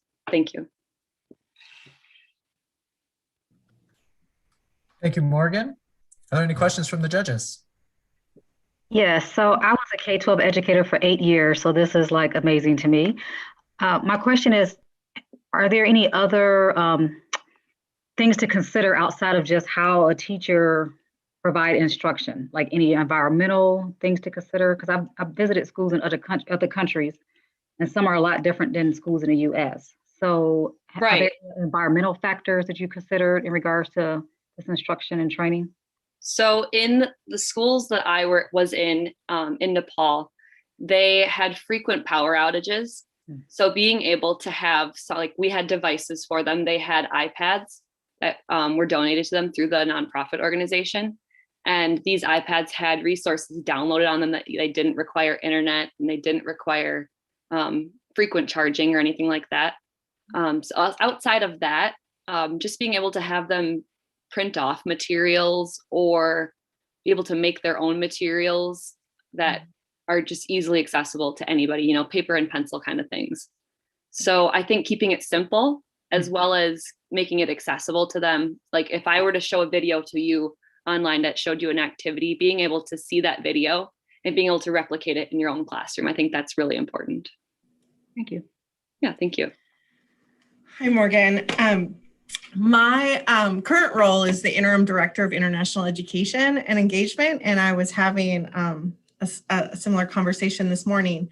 How would you market this? How would you know who your audience is to share this? So I don't know if this is the question that you're asking, but what I'm working on right now is developing a program that works with the education department at UW-L and having education students create lessons or mini lessons in their class as embedded into their course, and then having these recorded and put on like a YouTube channel or something like that that is accessible broadly without having to pay for anything. And then both the student teachers get the experience creating these lessons for EL students. And then in return, they would also, on the other side, get free lessons.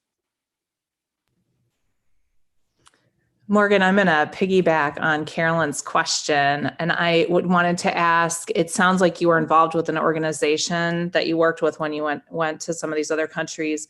How would you get the information? Is there a particular organization that you'd work with to let those instructors know that this exists? Instructors in other countries you're talking?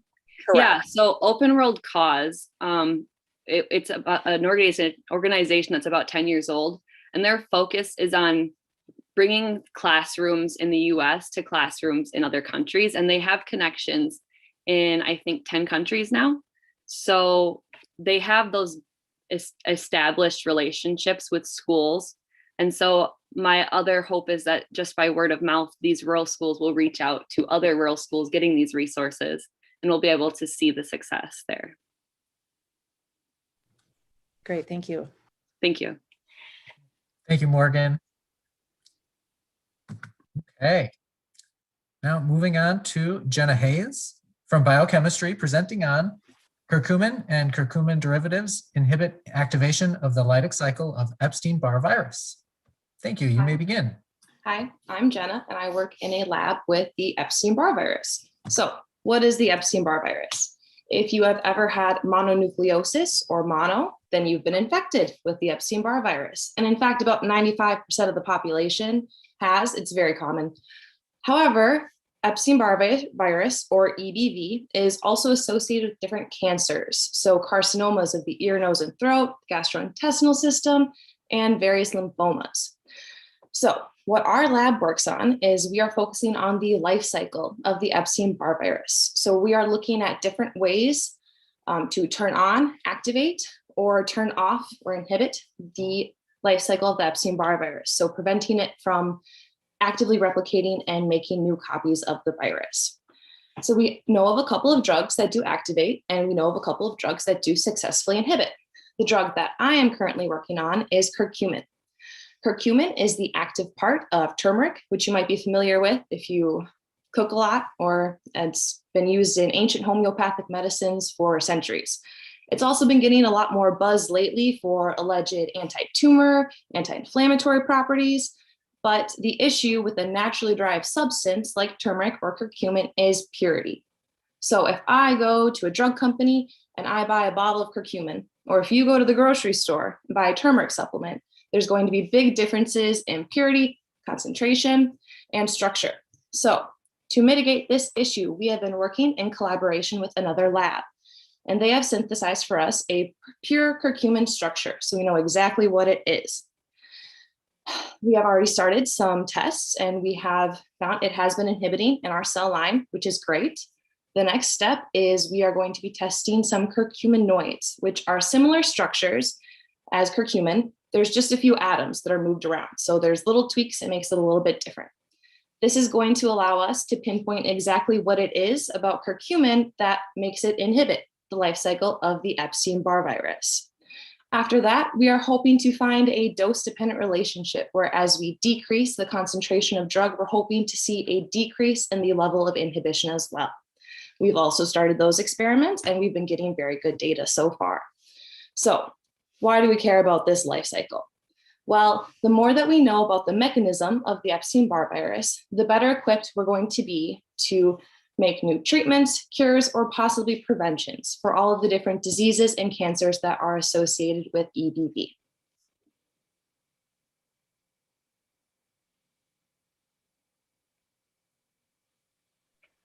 Wow, great job. So what percentage of cancer is traced back possibly to this? Is it like, I don't know if you. That's a good question. I don't know the actual percentage. I wouldn't be worried. Like, it's a risk factor, but just because you've had mono doesn't mean you're automatically going to get these cancers. It's just a link. And it was one of the first virus-linked cancers that they found. Okay.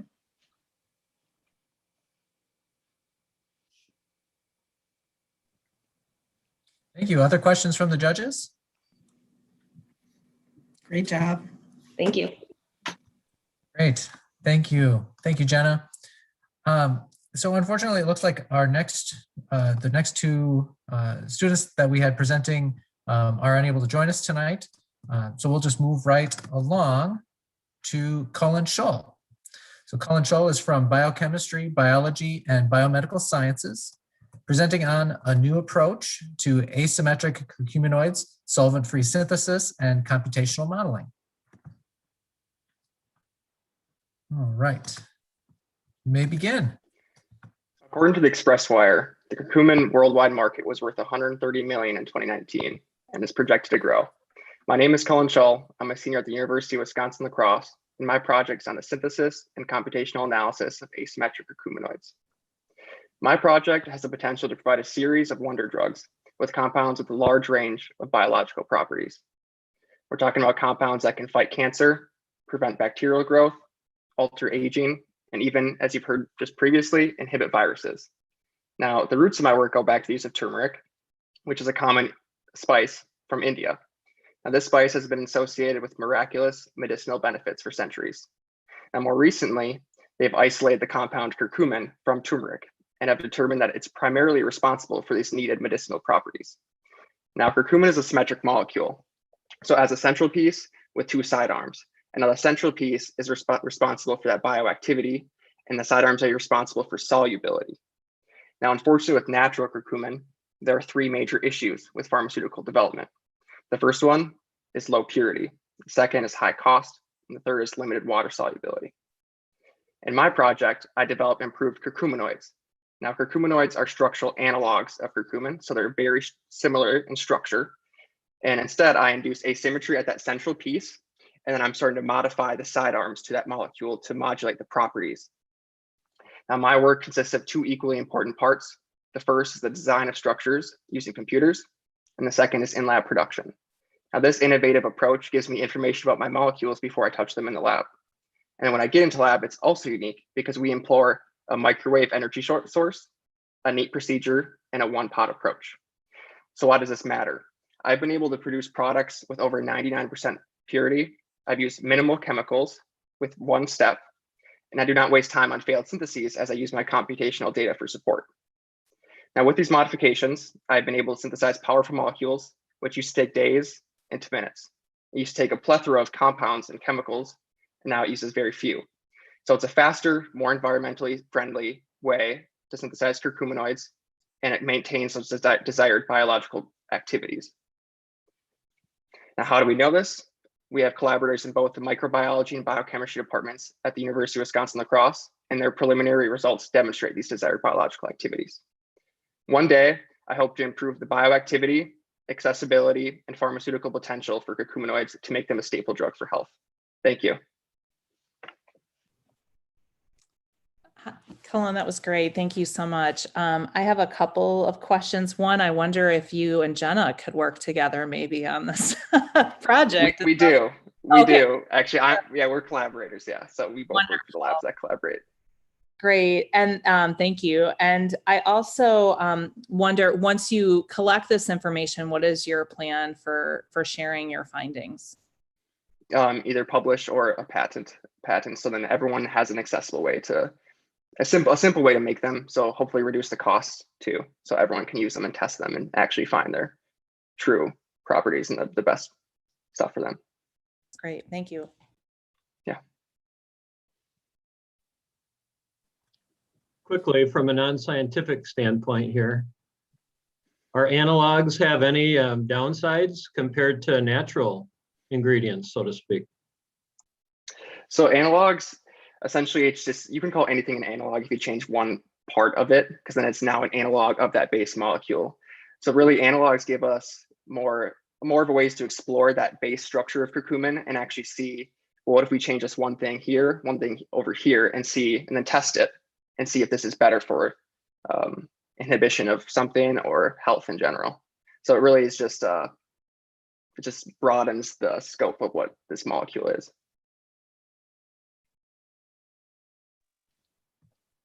Great. Thank you, Cullen. Yeah, thank you. Great questions, everyone. So at this time, that concludes the pitches from UW-La Crosse. Congratulations to each of you.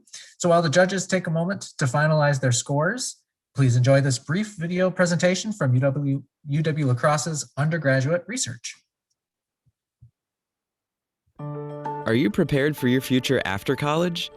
Undergraduate research gives you the edge. You'll gain valuable experience in your field working with a faculty mentor. There's no doubt that this undergraduate research has helped me pursue my passion. To be able to dive into a topic that is obviously relevant, it's something that hasn't been studied a lot, and it's something I could take the initiative on, that was really the driving force. Studying students' experiences is something that was really important to me. Doing undergraduate research was a great way for me to help other students on campus and help spread the awareness. Being involved and being an active part in a research area does not only gives you immense amount of education and knowledge, and also fills you with curiosity to even learn more. It really helps a lot to be invested in a subject that you truly care about, and I think that makes your project a lot more enjoyable as well. To become more of a self-motivator, more of a self-starter, you are reliant on yourself and your mentor's instructions. This university has a lot of talented professors, and each professors have their own research interests. She made me feel like what I was doing was actually really important, and I was actually going to be able to teach something to people versus just learning. There's also been a lot of psychology professors who have also given me a lot of support along the way and giving me any advice that they have. Was just a huge part in all of it. She gave me a lot of the secondary resources, and she actually flew down to Oklahoma to see the presentations at NCUR, and that was just really awesome. So above and beyond. I have learned so much. And I also have gained so much interest in doing research now that I'm really hoping to go grad school for research areas. It was like the first real world experience I had to really show what I'm made of, and I'm gonna take that with me as far as I can in my professional career. Take advantage of the opportunities for volunteering, earning credit hours, or even writing undergraduate research grants. Stop by our office or visit our website for more information.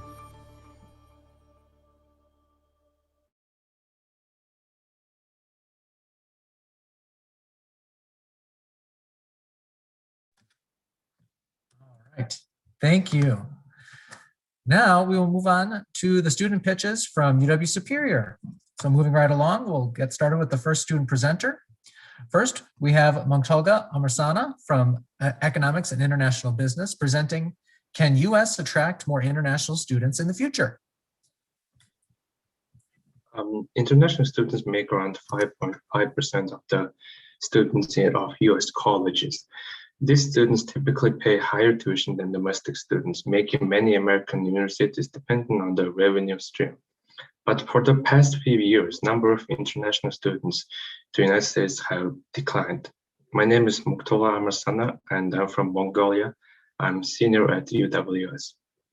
My research aim is to find the reason for this decline in number and what other benefit does international students provide to US. I have surveyed a number of domestic and international students who left the United States. Through initial research, I learned international students are turning to countries with more welcoming immigration policies and cheaper tuition. Europe is the most likely destination. In US, there has been regulations in place that restrict the number of international students who can come to the United States. Public universities generally charge more out-of-state students than in-state. It is common for international students to pay 3 times higher than in-state students. International students have become an important source of revenue. They contribute around $45 billion to the US economy, much of it from tuition, fees, and living expenses. In addition to the economic benefits of having international students on US campuses, the cultural gains are equally positive and impactful. The benefits of American students who actively engage in and interact with international students on their college campuses are tremendously positive and impactful. American students exposed to and interacting with international students are more likely to read or speak a foreign language, appreciate art, music, literature, or different cultures, and view current problems in historical perspective. They also are more likely to be more open-minded and curious and interested to re-examine their political and religious viewpoints and their beliefs about other races or ethnicities. Ultimately, through my research, I found international students to be underappreciated in the United States. The role they play in the society is not spoken openly and received more rejection for the last few years. But things are turning around. The new administration promised to support expanding the number of high-skilled visas and eliminating the limits of employment-based visas by country, which creates unacceptably long backlogs. Congress too is trying to increase the number of visas awarded for permanent employment-based immigration. These news have caught many international students' attention, and the number of new internationals to the United States are expected to increase for the next few years.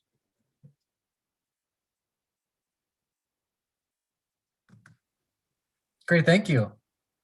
Any questions from the judges? Hi, I know you mentioned some of the things you found in your research was tuition was higher in the United States, and like the immigration issues were trying to come. Did you find any thing in your research about the climate of the universities in the U.S. as far as how they're treated specifically by students or faculty and staff at the actual universities? No, I didn't ask a question about that. Yeah. Thanks. This is, it has been a difficult few years for international students. And I would be curious to know what advice that you would give campuses for ways that we could better support international students and embrace all that you bring to our campus. Well, from my personal experience, when I come to the United States, I was a very closed person because I did not know what to expect from American college. And so I was a very closed person. I would say try to be more engaged with the students personally. When I come to the United States, I took an ESLI course, which is English as a secondary language courses, and it helped me a lot because all the professors got used to working with students whose English is not their first language. So it was very helpful for me, and probably try to make the students more engaged.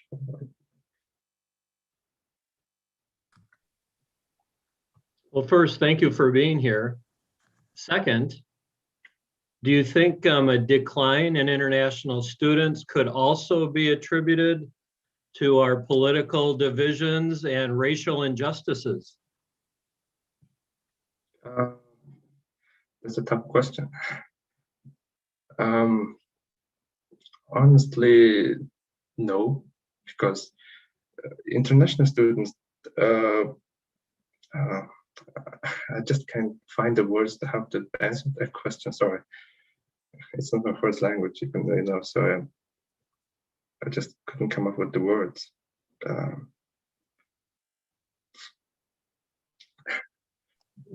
It's okay, you will after you sign off. Great, thank you, Moktoga. Anything else from the judges? All right, well, thank you. We'll move on to the next one with Daniel Baker from Business Administration and Management, presenting on income inequality and the effects on pursuit of education. You may begin. Imagine you make $68,000 a year, US average. You live in Superior, Wisconsin, and have a loving spouse, 2 wonderful children, a dog, and a Hulu subscription. With a livable wage there being $51,000 for a family of 4, you're not rich, but you make it work. Now take the same family, but instead put them in Washington, D.C. This family is objectively poor, the livable wage in D.C. being $80,000. For context, a house in D.C. costs 7 times that of Superior. These families' lives, despite earning the same income, are vastly different. One family manages an annual vacation while the other routinely waits in line at the food bank. The only similarity between these families is in how much money their children will get in federal assistance for college. My name is Daniel Baker, and I'm a senior at the University of Wisconsin-Superior studying business. When I graduated high school, I ticked every box of that average: middle class, public school, average grades. Despite my parents making close to a 6-figure salary, we lived in a place where that amount was just barely livable. So imagine my shock when I filled out the FAFSA and I learned that my parents were expected to contribute 20% of their annual income to pay for my schooling. My story is unfortunately not an uncommon one. And that brings us to the topic of my research: income inequality and the path to education for the middle class.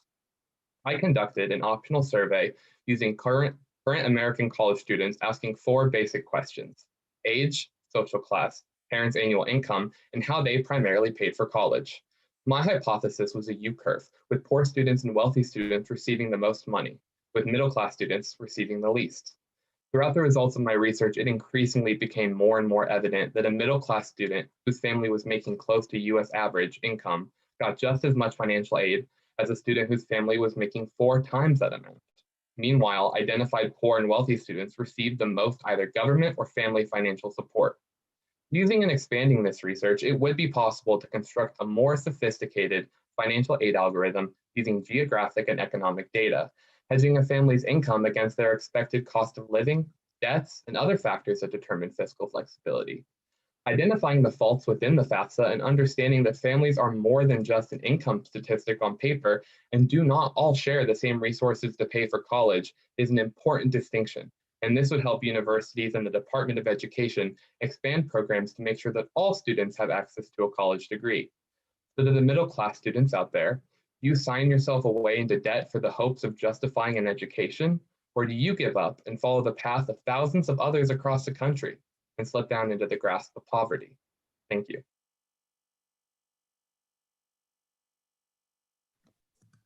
Thank you. Any questions from the judges? Daniel, that was great. Thank you.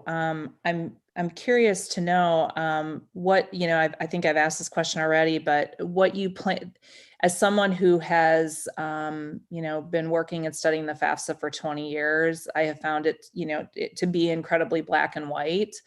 And I'm curious to know what your plans are to do with this information. I don't know that there's a lot of research being done in the way that you're talking about it. And I just am curious to know what your plans are.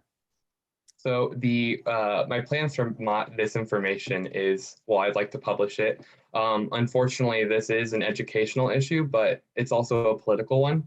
And because of this, I'd like to work with a large body that has substantial weight across the United States, such as the American Council on Education or similar organization.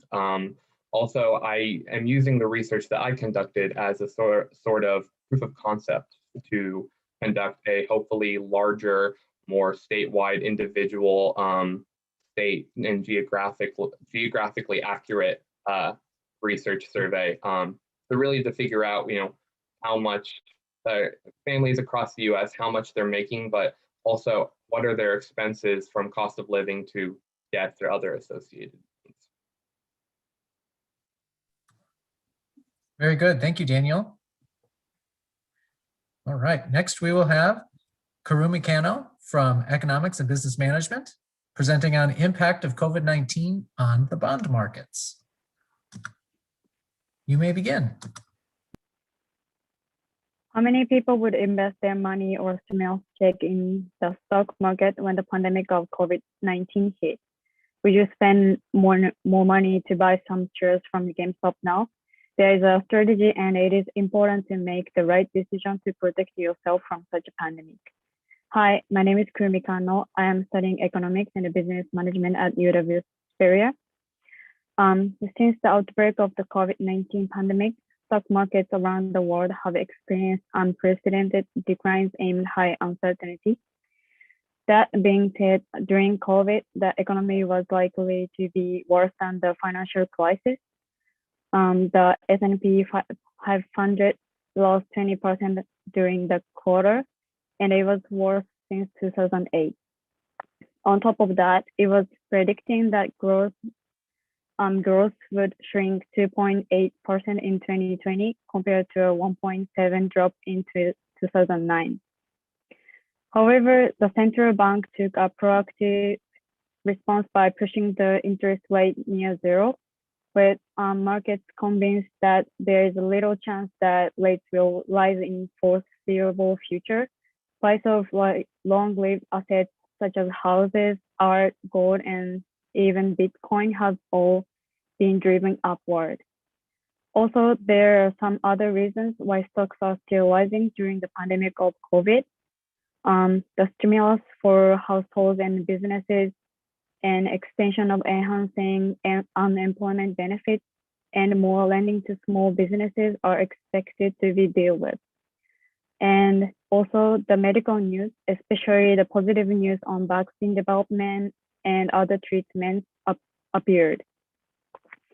What individual investors tend to do is buy stocks whose stock prices have fallen sharply, with the feeling with the stock market crash will be stable soon. But if spread of the new corona continues for a few more years and the performance of the COVID demerit stocks continue to be sluggish for a long time, the deficit will continue and the financial position will weaken. And in the worst case, the stock may go bankrupt and the stock may become just a waste of paper. So in order to prevent such failures, the best response you should take during such a pandemic is just to follow the trend of stock prices. This is because investors need to check the movement of the stock chart more, not the performance of the company. So to detect the bottoming out of unfavorable corner stocks. Thank you for listening.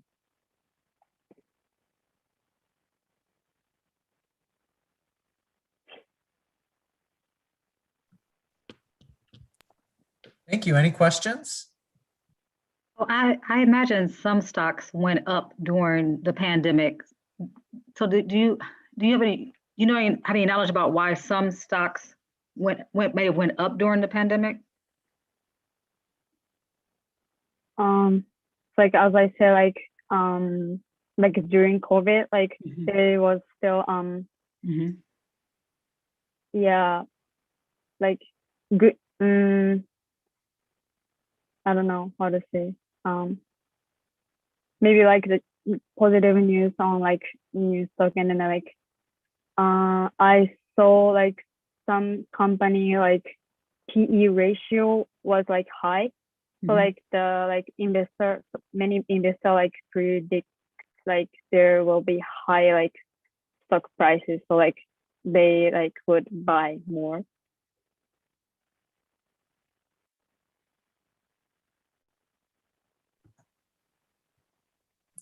Great, thank you. Oh, sorry, was there a question? I was just going to ask, and let me know if this is not relevant, but, there's discussion about pandemics becoming something that could, be more prevalent. And I'm curious to know if you have seen a lot of research about this thus far, or if this is sort of an I would assume it's emerging and something that will continue to be of interest. It was kind of like emerging, topic for me to search. Great, thanks. Thank you. Thank you. Okay, moving on to our last, we have Sophie Tia-Menark from Business and Communication presenting on area reminders. You may begin. Hello, everybody. My name is Sophie Tia-Menark, and I will be going over an app I will be pitching to you guys. It was originally called Area Reminders. I didn't quite have a name for it, but I'm going with Local List. It'll give a better idea of it once I present it to you, but I'll be going over the function of it, how this is going to help, and the benefits and the function of it. How many times have you guys gone to the store and come home, did not grab what you were looking for? You did not come home with the item that you went to the store for. How many times have you gone to the store and now you can't remember what you're going to get? And actually, you probably even left the list at home. I don't want that for you guys. I don't want that for me. I don't want it for you guys. So I have an app that I had developed that I would like to be developed that you just take what you want. Maybe you want socks, maybe you want nails. You just plug it in. You want socks, you're going to put in the category for clothing. You want nails, you put it in for the category of hardware.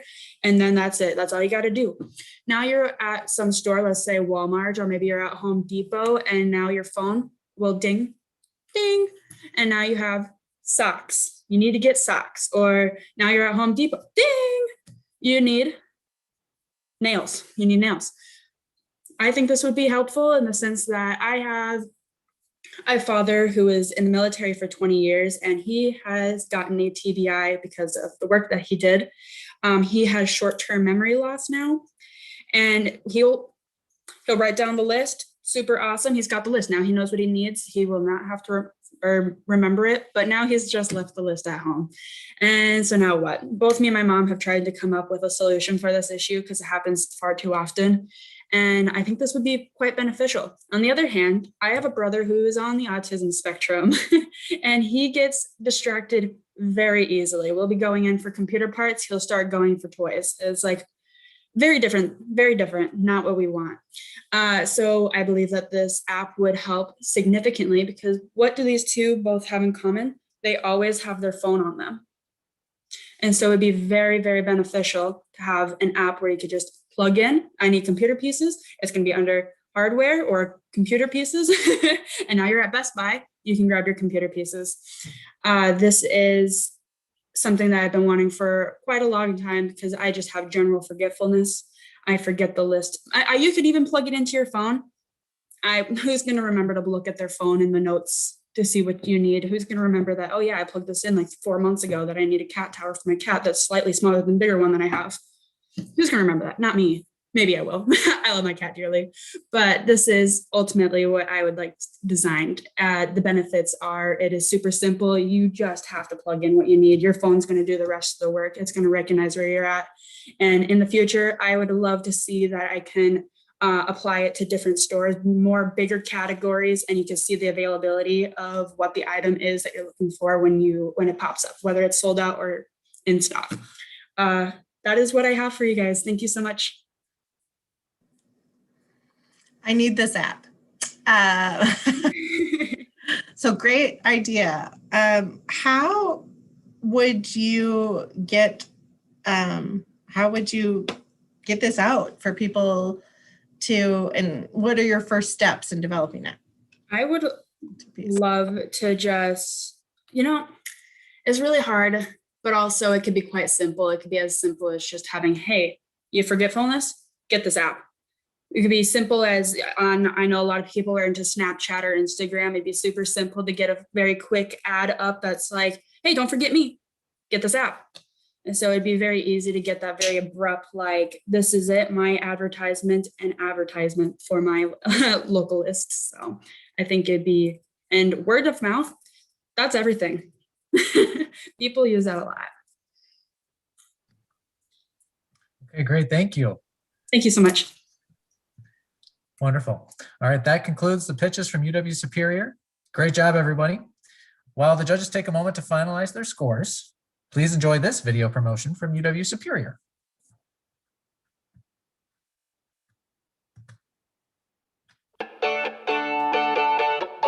The University of Wisconsin-Superior is a hidden gem of a campus located just minutes from majestic Lake Superior. Seriously, you should see this place.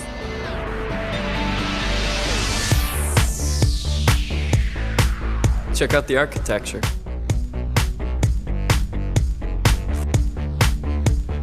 Cruise the grounds. Find my favorite study spot. See where I live. Where we play.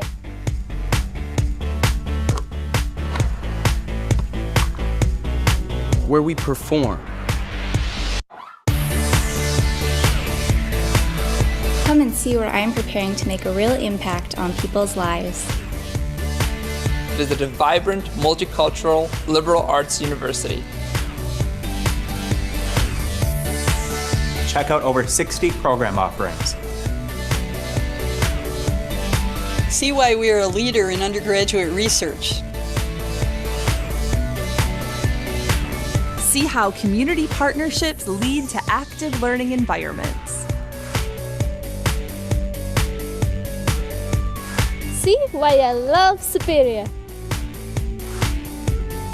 Discover a place where excellence and affordability meet. Schedule a visit to our friendly and inclusive campus today. Because one visit to UW Superior can lead to a lifetime of opportunity.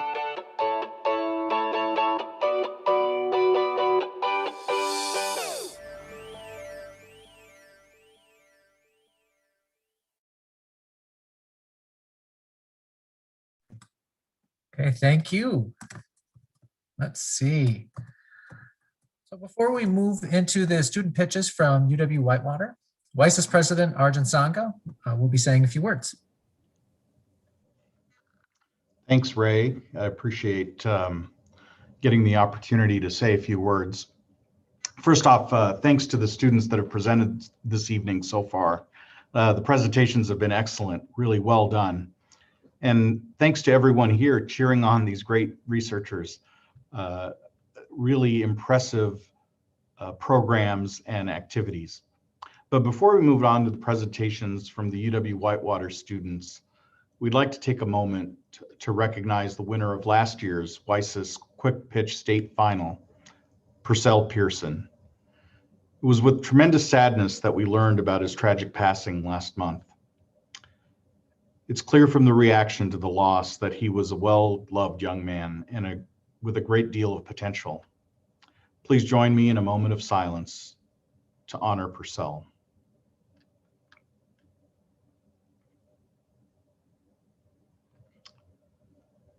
Our condolences to Purcell's UW-Whitewater community, friends, and family. Thank you.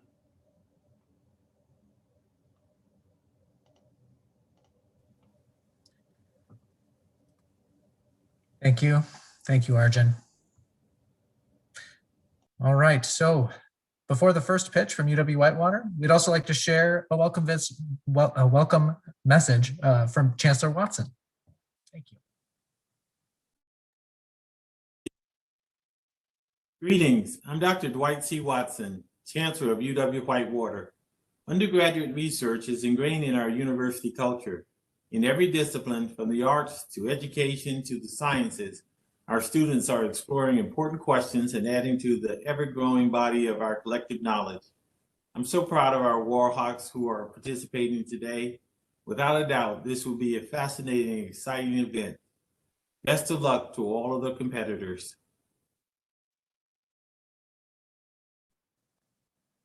Thank you, Chancellor. Now I'll introduce our first presenter from UW-Whitewater. First, we have Abraham Alvarez Garcia from Integrated Science and Business, Water Resources, presenting on Photobioreactor and IoT sensing integration into indoor agriculture design. You may begin. Thank you, Ray. So imagine a world where structures are designed to be fully sustainable and capable of growing food, generating energy, and even remediating the environment. My name is Abraham Alvarez, and I've been researching vertical farming systems for over 5 years, and I'm an integrated science and business major with an emphasis in water resources. So the work I've been doing, it integrates vertical farming techniques of hydroponics, along with biofuel generation through photobioreactors, as well as the use of photovoltaic glass and the incorporation of IoT sensing into vertical farming techniques to make it less complicated for people who have no clue what hydroponics or vertical farming is.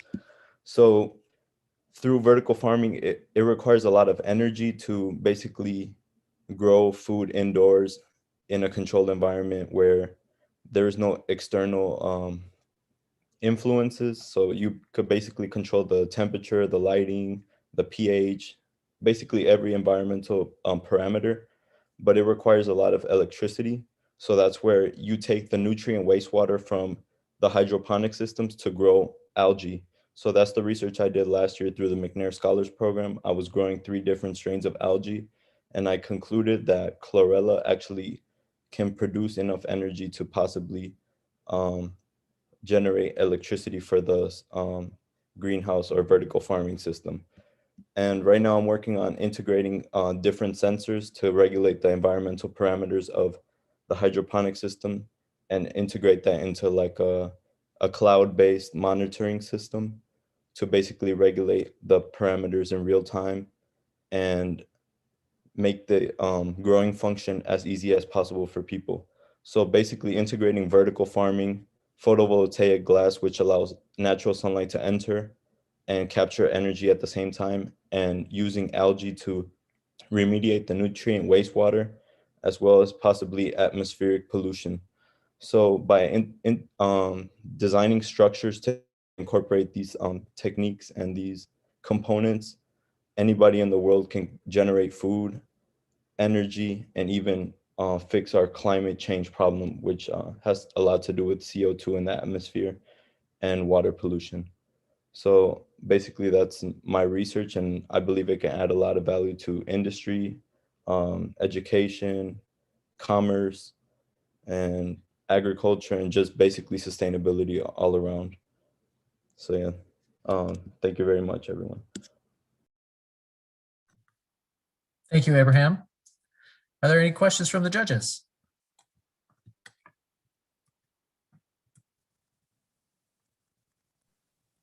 Hello, Abraham. What have you grown outside of algae? Yeah, so actually I used to teach I created a mentorship program called Hydroponics for Milwaukee, which is basically like a STEM-based education mentoring platform where we teach students how to grow using hydroponics. And some of the things we grew were leafy greens, herbs, beans, chilies, and we're actually looking to do tomatoes as well. Or actually strawberries as well, but we haven't got to that yet. So I have a question. You said you've been looking into this for about 5 years, so must be prior to the start of your college experience. I'm just curious about interest. Yes. Or where you got your interest for it, yeah. Yeah, so actually, I used to look at my backyard during the summer, and it would be full of vegetables, and like you could go out there and eat some cucumbers, some tomatoes, some chilies. But then in the harsh Wisconsin winters, you can no longer continue to grow your own food. And during COVID, that was so important that you were able to provide for yourself. And I believe that this is important for all communities to develop strong, sustainable efforts to basically create energy and food microgrids in case of like natural disasters or pandemics or economic catastrophes. There's so many things that could go wrong, but if you have a structure in place that can generate electricity and food for you. There's like a safety net in there. And also, I forgot to mention, there's a lot of tax credits that go into making your home sustainable, and also agriculture, and there's so many tax incentives and financial incentives as well. You can laugh if you need to, but how much algae would have to be grown to make a facility sustainable? Yeah, from just I think it was 10 gallons of water that I used for the hydroponic system. I can't get the exact measurements, but I think I generated about 0.5 kilogram of algae, and algae is actually it produces 10 times more oil, like for biofuel, than any other crop. So like oil, soybean, corn, it doesn't produce as much as algae. And additionally, the algae can be used for feed, medicine, cosmetics. So it doesn't just have to be for biofuel. That's also why we incorporate the photovoltaic glass to supplement that energy need. Very good. Thank you. Thank you all. All right. Next, we have Megan Polivka from Communication Sciences and Disorders and Psychology, presenting on face covering acoustics. Excuse me. You may begin. Imagine the completion of an everyday task. For instance, say you head to the grocery store with your young niece. You get out of the car, of course, you put your mask on, you head into the store, and you get all of the items that you need. As you approach the checkout line where the cashier is waiting, your niece says, "Oh, can I have some sweet tarts?" The cashier hears this and says, "Oh, she wants to push the cart?" You try to say no, and you try to explain and speak up, but the cashier has already done something that changed the whole situation. It may take multiple explanations and even pulling the mask down completely before the cashier understands what you're trying to say. With miscommunication becoming a common occurrence, our project works in assisting to help with this problem. My name is Megan Polivka, and I'm a current junior at the University of Wisconsin-Whitewater on a research team through the Communicative Disorders Department. The purpose of our study was to determine the acoustic qualities of different face coverings and personal protective equipment, or PPE. As it becomes more evident every day that different forms of PPE are here to stay, it is crucial to understand the implications of wearing intelligibility altering and protective equipment. Much of the research today focuses on what gets in the mask, which means the protection of health through respiratory droplets. Our research focuses on what goes out of the mask, which means focusing on speech intelligibility, which makes our project even more crucial. Our research was conducted using 3 different voice types, which are male, female, and child, with various PPE. A human-like mannequin with a speaker and wearing different protective equipment was used to project the audio, and a microphone was placed a socially distanced 6 feet away to receive the audio. 9 different face masks were used in total, with the 3 testing conditions for each mask being the mask by itself, the mask with a face shield, and the mask with a plexiglass barrier.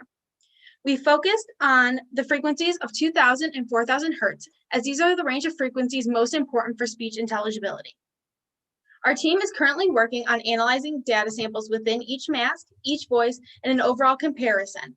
From there, we are planning to present our research at undergraduate research forums. And additionally, we are planning on sharing this information with the College of Education and Professional Studies here at UW to help assist past, current, and future educators who have access to our page in making informed decisions.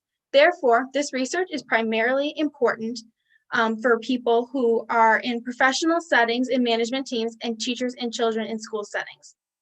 We are currently working on analyzing all of the data. And additionally, as we are with the Department of Communicative Disorders, another focus is anyone who may come into contact with someone who has any sort of hearing impairment. People with hearing impairments can be any age, gender, or in any occupational setting, so we must be conscientious of anyone who may already be at a disadvantage.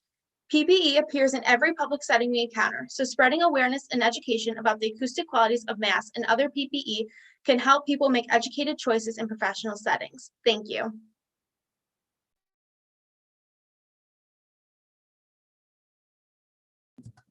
Thank you. Are there any questions?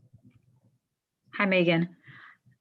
So with your findings so far, which between males, females, and children, who had the best acoustics under your conditions?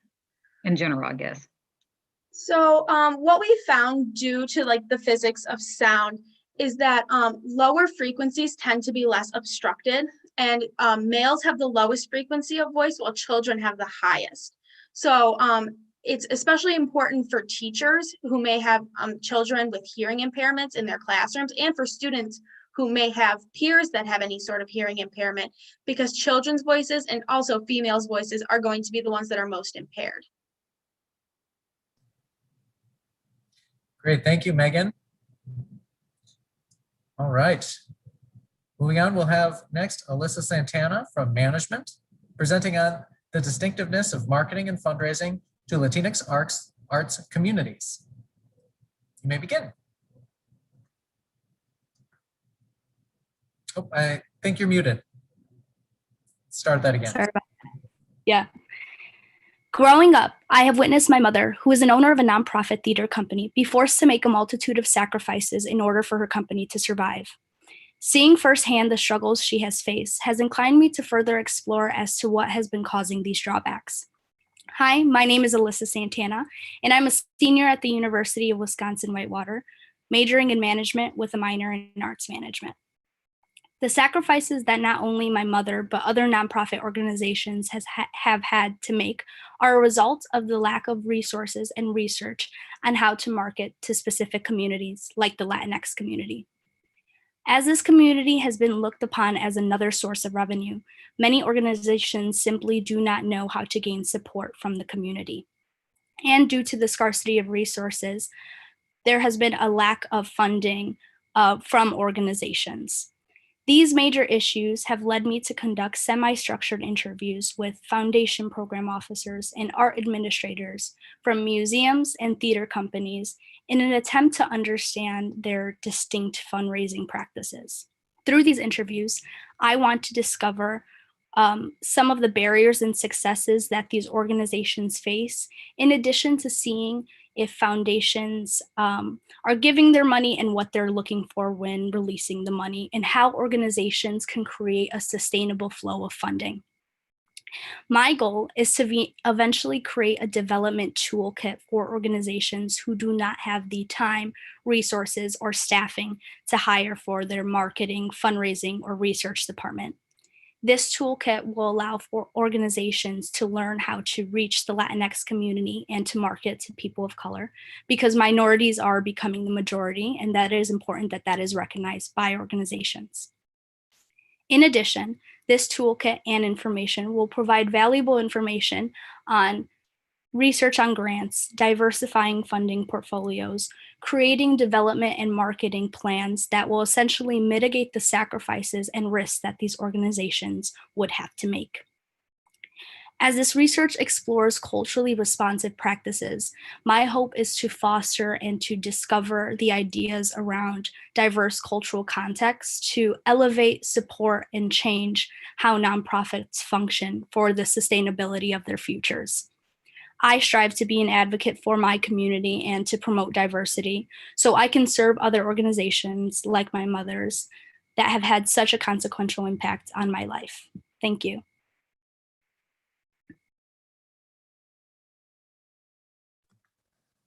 Thank you, Alyssa. Are there any questions from the judges? Alyssa, I have a question, and it has to do with how you've been developing your toolkit and the resources or the research that you've done to do that development. Have you found voids in this and have had to, I'm curious how the research has gone with that and if there are gaps. Yeah, so when I first started my research project, I was finding just separate literature on just marketing and fundraising, but not both together, especially for people of color as well. So it was kind of hard to see the research with both instead of being both separate. And a lot of nonprofit organizations don't take a marketing orientation to their fundraising. So that creates a barrier by not doing so. So I kind of found that. So that's kind of how it shaped my research, because there was not a lot of research on both marketing and fundraising. Okay, great. Thank you. Thank you, Alyssa. All right. Next, we'll have Jamie Steineck from Communication Sciences and Disorders, presenting on what barriers do students from diverse backgrounds face when applying to graduate school. You may begin. Although the United States is a country full of linguistically and culturally diverse individuals, the field of speech pathology is dominated by white, female, monolingual clinicians. So there is a discrepancy between clinicians and the clients that they serve. Diversifying the experiences and knowledge and backgrounds of professionals in the field will help better serve an increasingly diverse population of clients. In order to better understand this problem and to aid in diversifying the field of speech pathology, my team and I amplified the voices of underrepresented students and professionals by interviewing them and asking them about their experiences. We were most interested in finding out what barriers they face when applying to graduate programs in speech pathology and what we can do to address those barriers. Overall, they said that the barriers were 1, the need for a graduate degree, and 2, lack of diversity and representation within the field and within the programs themselves. Their recommendations were that we need to add more flexibility and student support into our programs, and that we also need to do some targeted outreach into communities where underrepresented students live.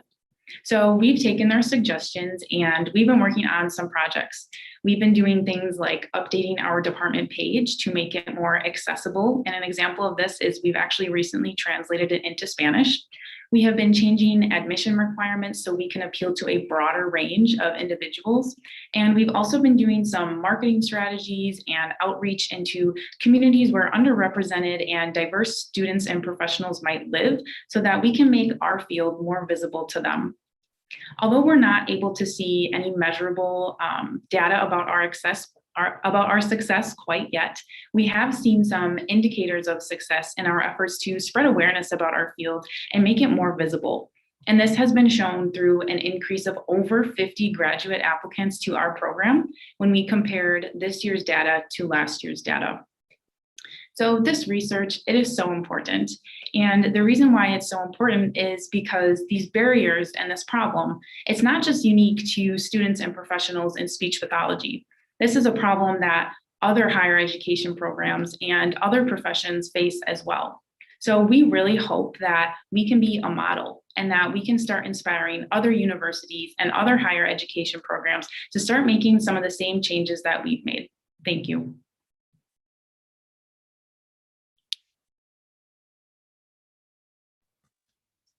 Thank you. Any questions? Hi, in your marketing, did you target like any historically Black universities or those who traditionally serve Latinx populations that have like that designate of serving Latinx populations? Yeah, so we have been doing outreach to specific identity-based groups on campus. And so we have been doing outreach to, for example, the Black Student Union and also the Latinx groups. But yeah, our marketing has really been focused on those traditionally underrepresented groups of students. So for example, racial and ethnic minorities, first-generation college students.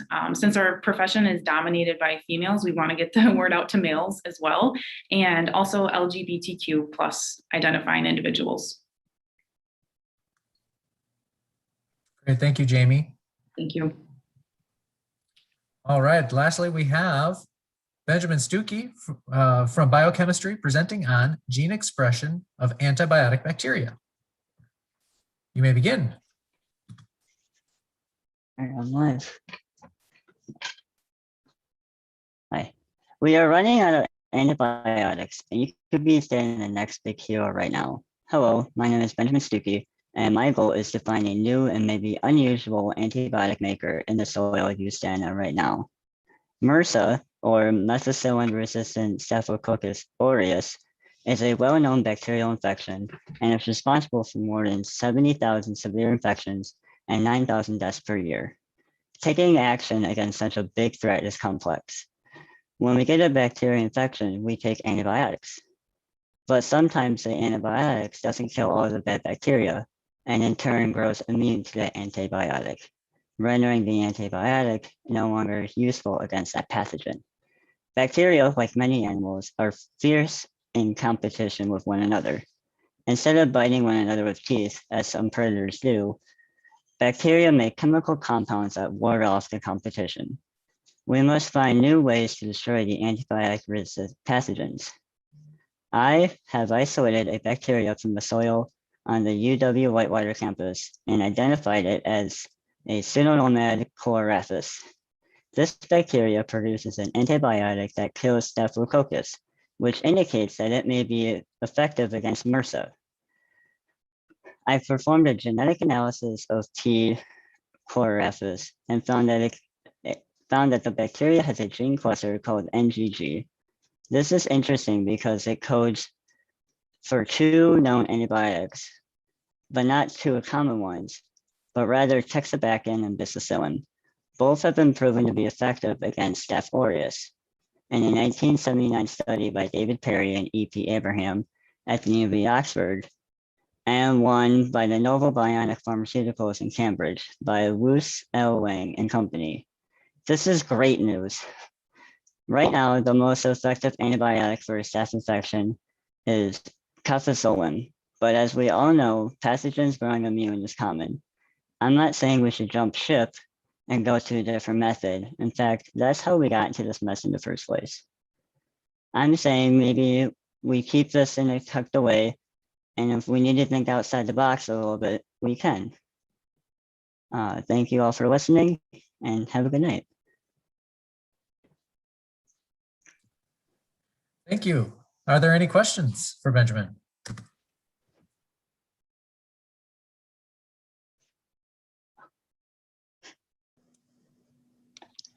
Benjamin, this sounds wildly complicated to a non-scientist like me.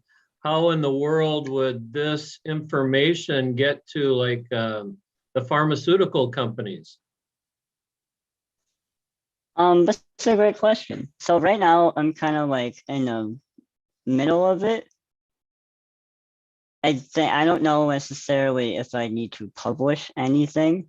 I don't know either how to get to the pharmaceutical companies, but I do know that my information, my data should get out there somehow. Because I think it's really cool and it's super useful in world health. Sounds like a job for WiSys. I suppose we'll be in touch. Yeah. And make sure you get a patent attorney along the way.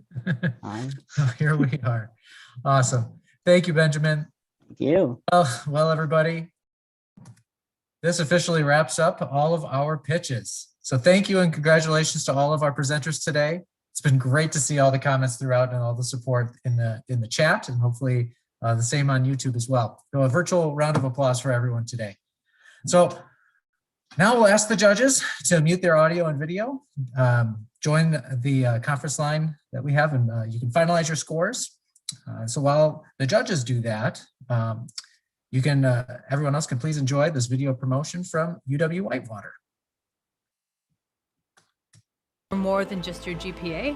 We want you to leave as this whole person. My job is to challenge students. My job is to make them think. All of us work at making sure that students succeed, that student success is what we put front and center of what we do every day.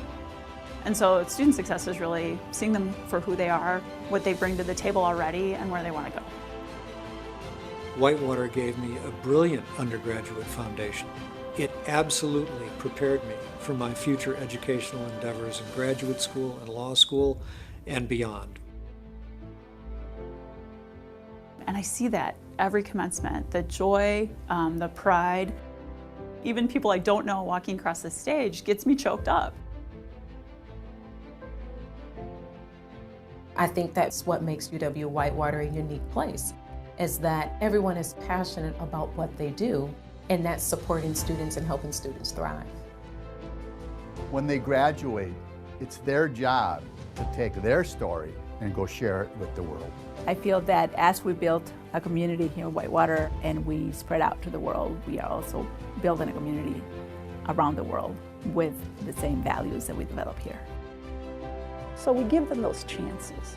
It's given me a sense of what it really means to be a part of an institution of higher education that really stands for something. One of our strengths at Whitewater is that our students want to engage in the community.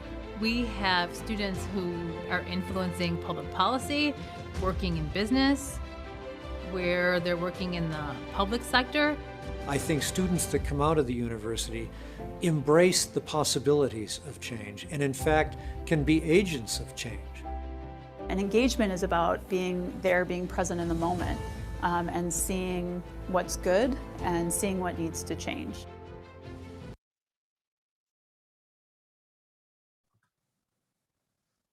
All right, thank you, everyone. So now just ask that you sit tight for just a quick minute while we get set to announce the winners. We'll be right back.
Thank you, everyone. Just sit tight. We'll be right there.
Okay, everyone, thank you for your patience.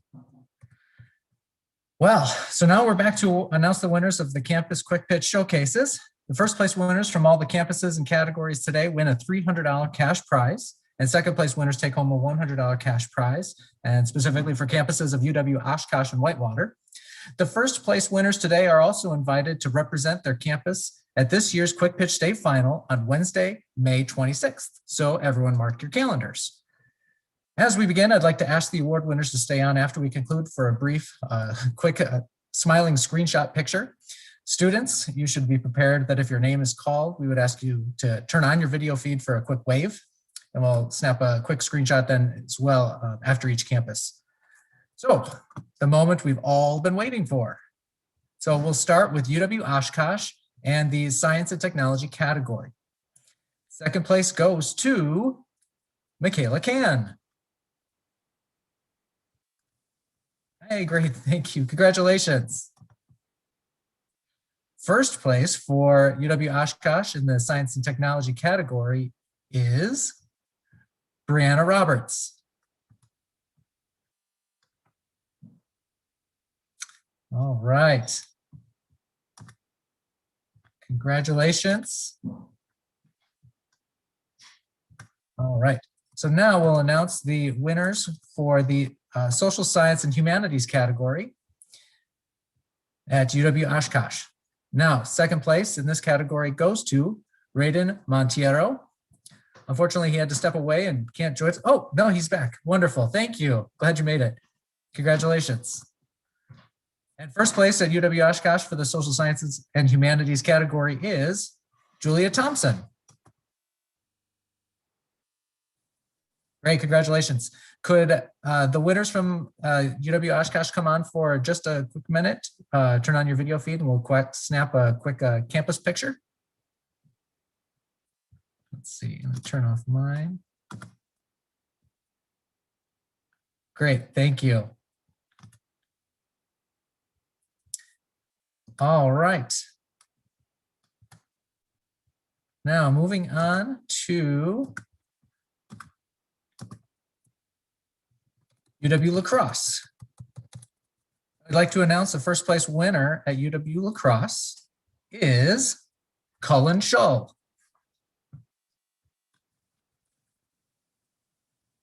He's still with us. There we go. Congratulations, Cullen.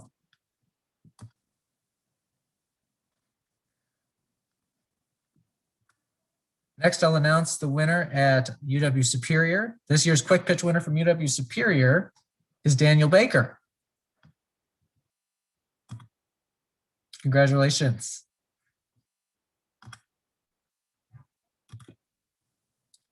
All right, and last but not least, we'll announce the winners for UW-Whitewater. Second place goes to Benjamin Stuckey.